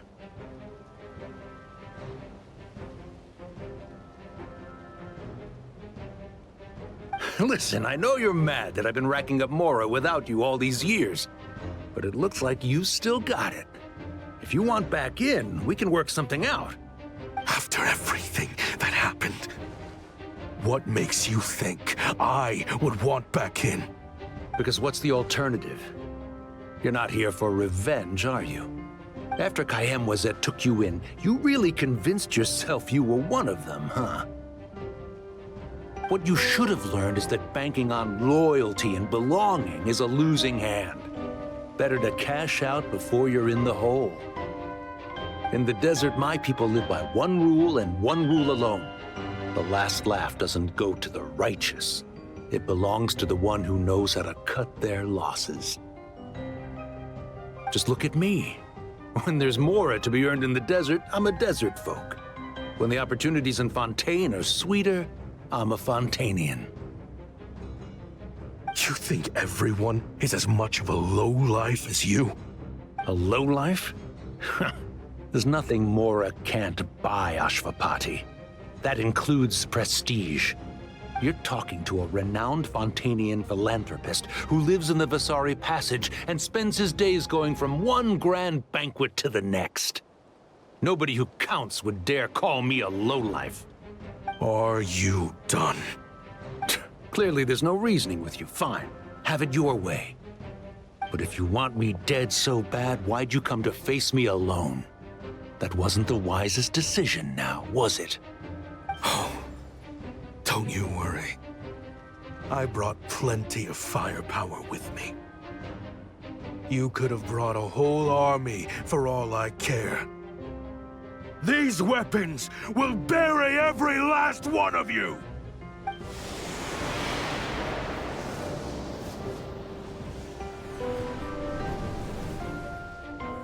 What the? Are you crazy? If that thing fires, you're not getting out of here alive either. Yes, that's the plan. It's high time both of us paid the price for our sins! He's lost his mind. Get him!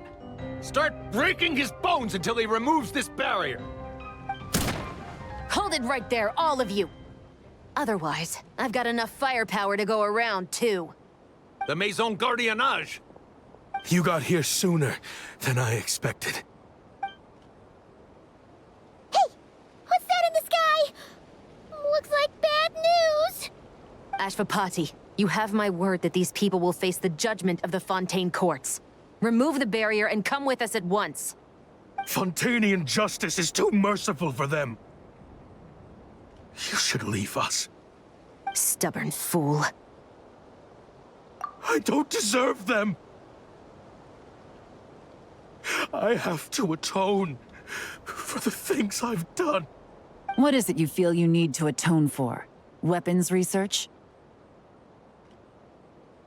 You're from Liyue, right?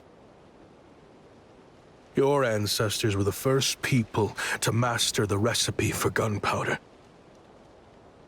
And yet, they turned it into fireworks and firecrackers that even children could play with. Surely, it's choices like that which make Liyue what it is today. I hear that it's a very peaceful place to live for the most part. But me, I chose to use my research skills to create weapons of war that brought death to countless people and destroyed the only home those kids had. That's why I have to atone. Because I have blood on my hands. Sounds like you don't know as much as you think about fireworks. They might be harmless fun in this day and age, but they started out as weapons too, you know. What? That's right. Fireworks and firecrackers were originally developed for use as weapons. They needed something a little more powerful than usual for purging evil forces and scaring off wild beasts. Over time, evil spirits learned to fear the sight of flames, and the beasts retreated into the mountains. That's when people started repurposing fireworks for entertainment purposes. The peace we enjoy today isn't because we chose to make toys instead of weapons. The weapons are what secured us the peace in the first place. Only then did we have the luxury of choosing to turn them into toys instead. It's people, not weapons, that commit acts of evil. And when people are as bent on destruction as the evil forces and beasts faced by our forebears, whatever tools they have at their disposal end up as weapons. Time is running out. Please. Leave while you still can. Relax. Now that we have these guys in custody, I think we can find a way of repurposing these ballistas for the children's amusement. I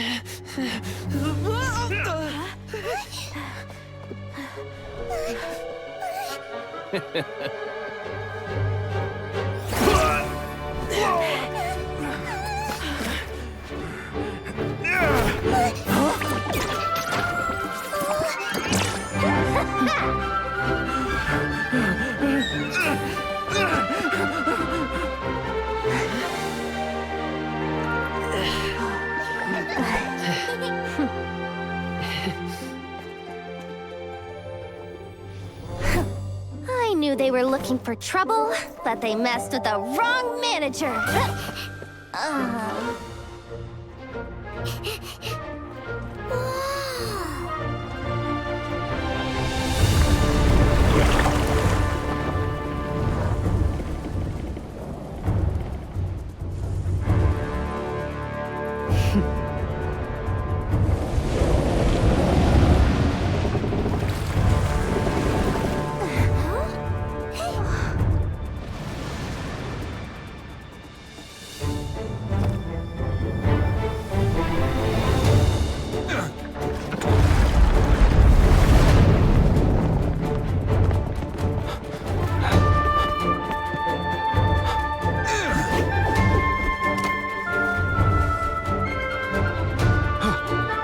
Captain, we're in position!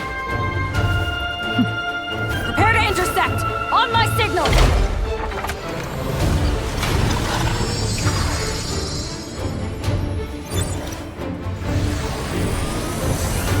Fire!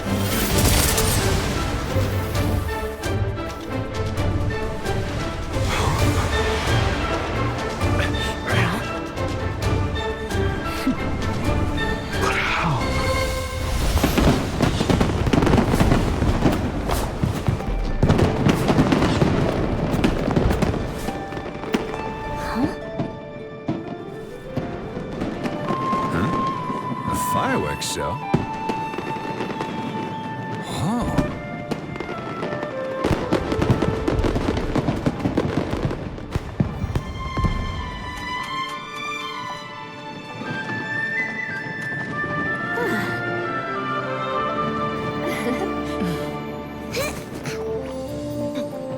Recording mode on. Has this always been part of the show?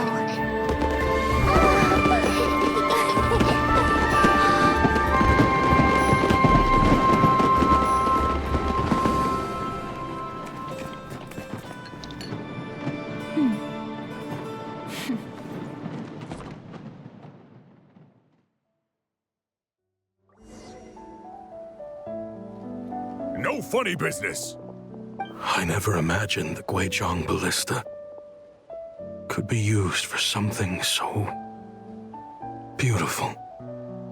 If you'll agree to come with us and answer some questions, it would be a big help to our investigation. Of course. You'll have my full cooperation. I know I'm guilty. Just not sure of the precise crime at this point. Honestly, me neither. I'm sure a case like yours would have Fontaine's top legal experts scratching their heads. As for these arms dealers, though, I can confidently say that none of them will be getting away with this. So at least you can take some solace in that. I know. There's no sentence the court can give them that will satisfy you.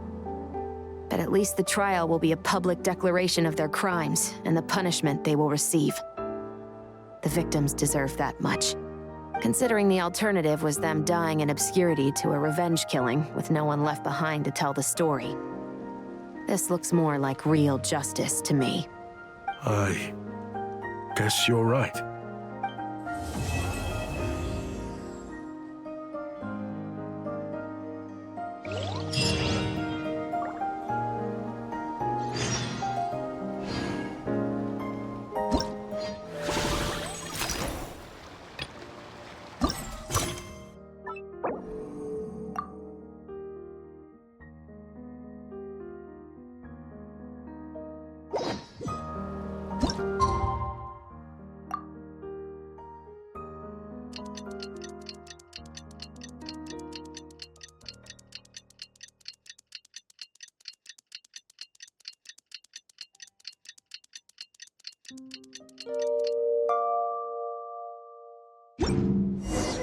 What do you think they did with Ashvapati in the end?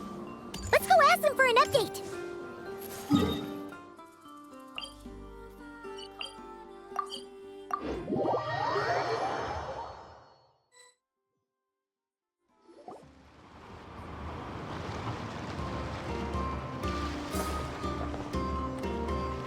Great!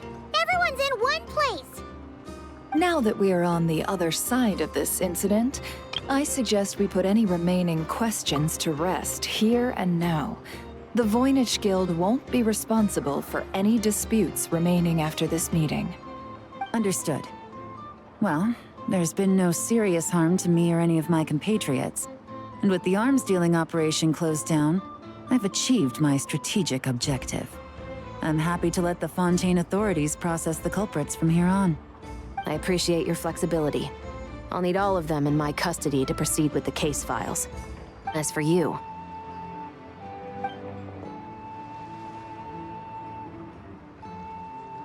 Given your association with the Voynich Guild, I suspect the boss of the Curatorium might raise some objections if I insisted on bringing you into custody as well. Then what do you propose, Miss Chevreuse? While pursuing one of the suspects in this case, it was unfortunately necessary for me to destroy a certain signboard in Nasha Town. Is that an official confession, officer? What I'm suggesting is that I don't file charges against Ashvapati, he stays here, and in return, you don't seek damages for the signboard. Sound fair? Deal. Huh. That went surprisingly smoothly. Paimon figured it was gonna be a whole ordeal. Uncle Ashvapati, we... They told us the whole story. Everything you've done. Even so, we still want you as our uncle. But I... If you'd been less trusting of the promises these men made to you back then, and left some weapons for your own people to defend themselves with, maybe things would have turned out differently. The way I see it, your crime wasn't the weapons research itself. It was failing to use that knowledge sensibly, to protect the ones you cared about. Yeah. You're absolutely right. Well then, what are you waiting for? The chance to atone for real is staring you right in the face. Children, from now on, I will protect you with my life. Traveler, Yelan, on behalf of the Fontaine authorities, it has been a pleasure working with you both. I wish you all the best. I have plenty of other business to attend to, so it's probably about time I got going as well. See ya. Looks like you're a free man. I guess, but even if they won't arrest me, I still have a lot to answer for. I joined the Voynich Guild with my own agenda and nearly ruined their reputation. Are you really gonna let me get away with that? After you joined us, it didn't take me long to find out that you'd lied about nearly everything. Everything except your desert origins. That turned out to be true. I actually consider the desert my home too, so I was interested to learn who the real Ashvapati was. Thanks to the Traveler, I now know the full story. And my, what a story it is. Granted, the final chapter caused us a fair amount of trouble. But hey, sometimes that's the price you pay for a good ending. Are you serious? I mean, obviously I can't let you stay in the guild. Not after all the rules you broke. I completely understand. I'd recommend that you take these kids back to the desert. Why? The desert has been plagued by seemingly endless conflict since as far back as I can remember. But your story offers a glimpse of a different way of life. Maybe there really is hope for peace in the desert. The Sumeru of today is a different world than what it once was. With Lesser Lord Kusanali at the helm, who knows where the possibilities end? Maybe you could rebuild the home these kids once knew. I'm flattered, really. But that was a lifetime ago. I'm sure the sandstorms will have buried any last trace of that oasis by now.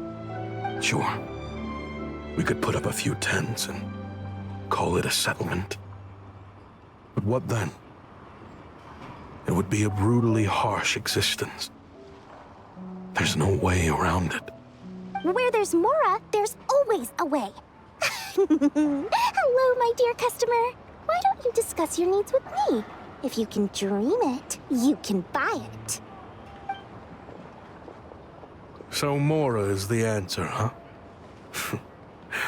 All right. Say I wanted to buy a hometown for these children. You telling me I can buy that from you? Don't take her so literally. She's just doing her sales pitch. Sure can. Huh? Ta-da! I present to you one magical gemstone created by none other than the renowned mage Alice herself. Simply plant it in the ground and a spring will instantly start growing. Before long, you'll have yourself a fully fledged oasis. And the best part is, it's designed to work flawlessly, even in the most arid and sandiest of deserts. What the? Huh. Looks genuine to me. Goodness. They always say you can find everything at the Not Cry Trade Expo. Turns out it's more than just marketing hyperbole. Still, surely a treasure like this must cost the world. As much as I'd love to buy it, I don't think I'm the kind of clientele you're looking for. Actually, this could be your lucky day. The mage who tasked me with selling this insisted on setting the price herself, and she priced it as whatever keeps the kids happy. Needless to say, I could have found far more lucrative options. But alas, none of them would be worth breaking a promise to a mage over. Whatever keeps the kids happy? So what is that in Mora? Good question. I got it! How about I charge you whatever you three kids earned at the expo? Then you can say you bought back your hometown through nothing but your own hard work. I think that would keep the kids very happy indeed. Wouldn't you agree? Deal! Hooray! Well, this was a strange turn of events. I think it's safe to say that this was one of the more memorable trade expos.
You came all this way to investigate me.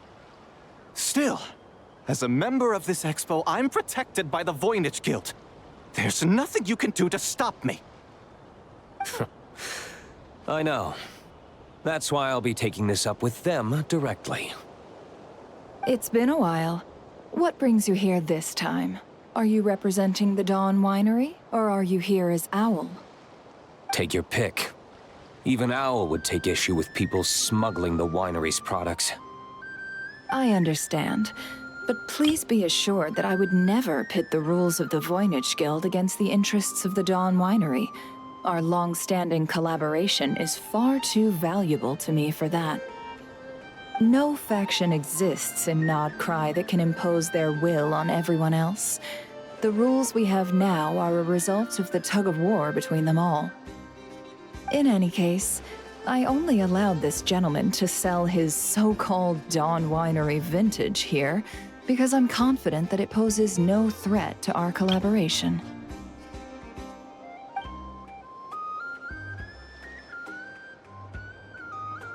I see. So this isn't from our cellars at all. It's not even from Mondstadt. You... I'm guessing you learned a few of our winemaking techniques, then brewed your own liquor using local ingredients from Nodcry. Imitations like these are no threat to our business. Just you watch. One day, my wine will leave the Dawn Winery in the dust! I'll grant that your wine is a perfectly palatable product. But the fact that you didn't dare to sell it without attaching our name to it speaks volumes. That alone tells me that I'll never need to worry about any serious competition from you. Leaving so soon? Can't I persuade you to come to the Curatorium of Secrets for some tea with me and your two old friends? Hey there! It sounded like you were discussing some pretty serious business, so Paimon didn't want to interrupt. I'm afraid I'll have to decline. That's a shame. Next time you're back in Mondstadt, pay a visit to the Angel's Share. At least there, I can offer you a genuine Dawn Winery vintage.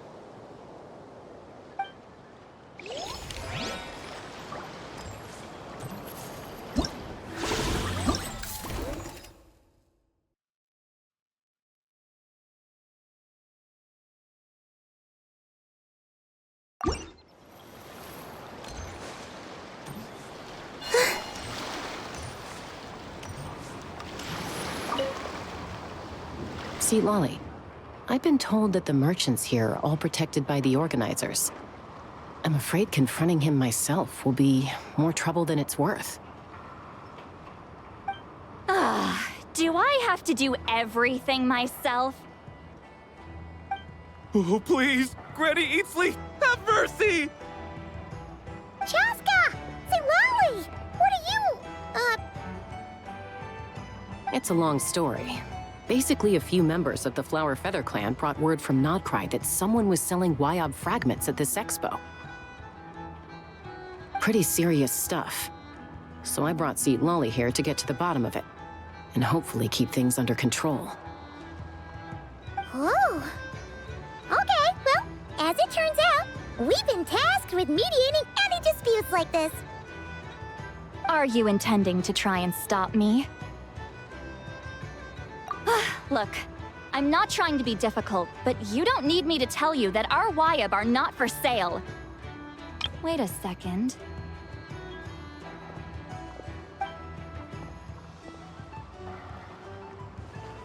This is just a shard of a Wyob pillar. And its power is long gone, so it no longer has any connection whatsoever to the Wyob. So, tell me, how much did they pay you to ship these out of Natlan? About 800,000 more apiece. What? Apparently, people outside of Natlan don't know all that much about our culture. Some people take one look at those pillars and start bragging that they found a Wyob fragment. I didn't want to correct them, because that way I could drum up the price. Ugh, forget it. Since you asked me so nicely, I'll let him stay here until the expo's over. No point making a mountain out of a molehill. Oh, thank you, Granny Eatsley. Oh, don't start thinking you're off the hook. Once this is over, you're going straight to Biram to face the music. Oh.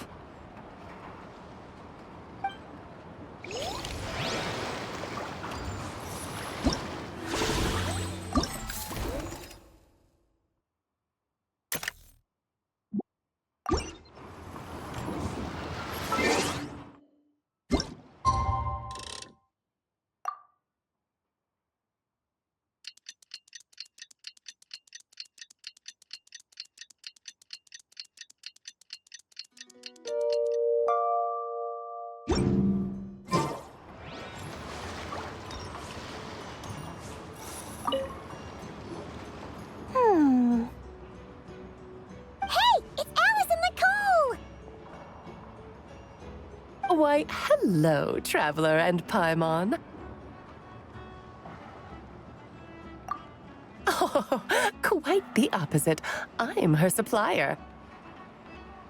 Nicole came up with a delightful new pricing method recently, which I've asked dear Dory to try out. We're here today to see how it's all going.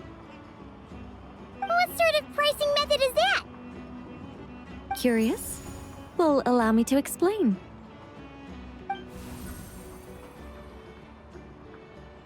Instead of an amount of mora, you collect courage, kindness, or happiness from the buyer. The key is to make people realize they don't have to be rich. With an excellence of character, even the treasures of the Hexen Circle are within your reach. Kinda like a Sealy guiding intrepid adventurers through various tribulations until they claim their prize. Such fun, wouldn't you say? Not for me. We didn't sell much Hexen Circle gear this time at all. At this point, I'll have to whip out some Samara specialties just to break even. Wait, you're actually losing money, Dory? You're saying our gifts didn't reach that many people? I'm saying we made diddly squat. Hate to break it to you, Miss Mage, but you don't have much of a head for business. It might not have made much, but this has been quite a fun little experiment. To make it up to you, all the revenue from our merchandise is yours to keep, Dory. Oh, they don't call you a great mage for nothing, Miss Alice.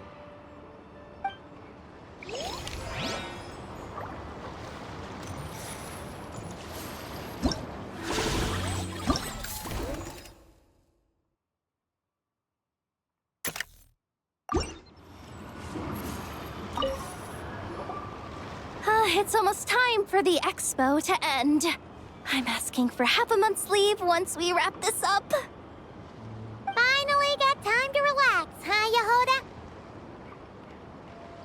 Yeah, thanks to you. Oh, things are pretty calm right now. Should be smooth sailing from here on out. Sorry, but I've got a problem over here. Same here. Yehoda, you just jinxed it. Someone made off with a batch of my goods using the goods first, pay later method. I thought the guild was the guarantor, but then I went to redeem my money and no dice. The same thing happened to me. Goods first, pay later? That convenience is for exhibitors only. It works because their goods stored in the warehouse can be used as collateral. The buyer did have guild-supplied certification. In that case, he's one of you. Pick him out of the crowd and we're good to go. The person I talked to was a tall, thin young man, but I don't see him here. The one who bought from me was on the chubbier side. And nope, no sign of him either. Wait, so it wasn't the same person? Miss Yehoda, we need help! Ati went into town a while back, and we haven't heard from him. What? Why would he do that? He wanted to use the mora we got from our exhibit to buy everyone a little something in return for looking out for us. So he headed out alone. Gods, this kid... Wait, did he have your certification from the guild with him? Yeah, he's our older brother, so he's in charge of all that stuff. Oh, this is bad. Okay, let's not panic. What happened? Remember those people who targeted Ati a while back? I'm worried they kidnapped him and are using his certification to scam goods off the other exhibitors. Sorry. Oh, this isn't your fault. Should we rescue Ati first? But Nodcry's huge. Where would we even start? We could go for the goods first, but we're dealing with a group. If they split up, it'll be impossible to nab them. Oh, come on, Yehoda, come on! You promised Boss Nephew to uphold the guild's reputation, and you promised the kids you'd protect them. This is all falling apart. Looks like you're down to your last option, dumpster diver. Oh, right! The Clink Clank Crisis Control Switch! Clank Clank Crisis Control Switch activated. Awaiting orders. Awaiting orders. Awaiting orders. Whoa!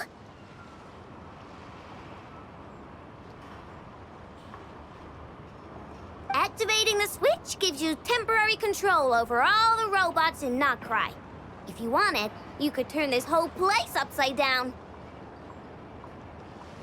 But it won't last long, so think about what you want to do first. In that case, let's get the stolen goods back first. All units, advance to rescue Ahti! Miss Yehuda! Orders received. Orders received. Orders received.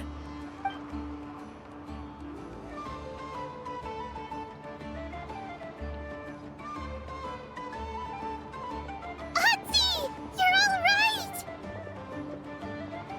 Sorry. I made you all worry. If anyone should be apologizing, it's those awful people who took you.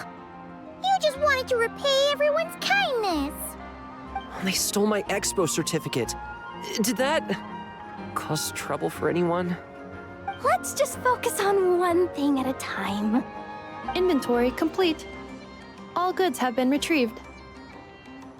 See? Told ya. With the Clink Clank Crisis Control Switch, there's no problem in Nocry you can't handle. With so many bots around, we didn't have to choose between the rescue and getting the goods back. We were able to do both. I know. These kids call me boss, and as their boss, it's my job to protect them. No way I'm letting them get in trouble with the guild. Thanks, boss. Ino's a great person to have on your side, huh? To be honest, I could hug you right now. But I think I'll have that vacation first. Oh, right! I owe you a hot dog, don't I?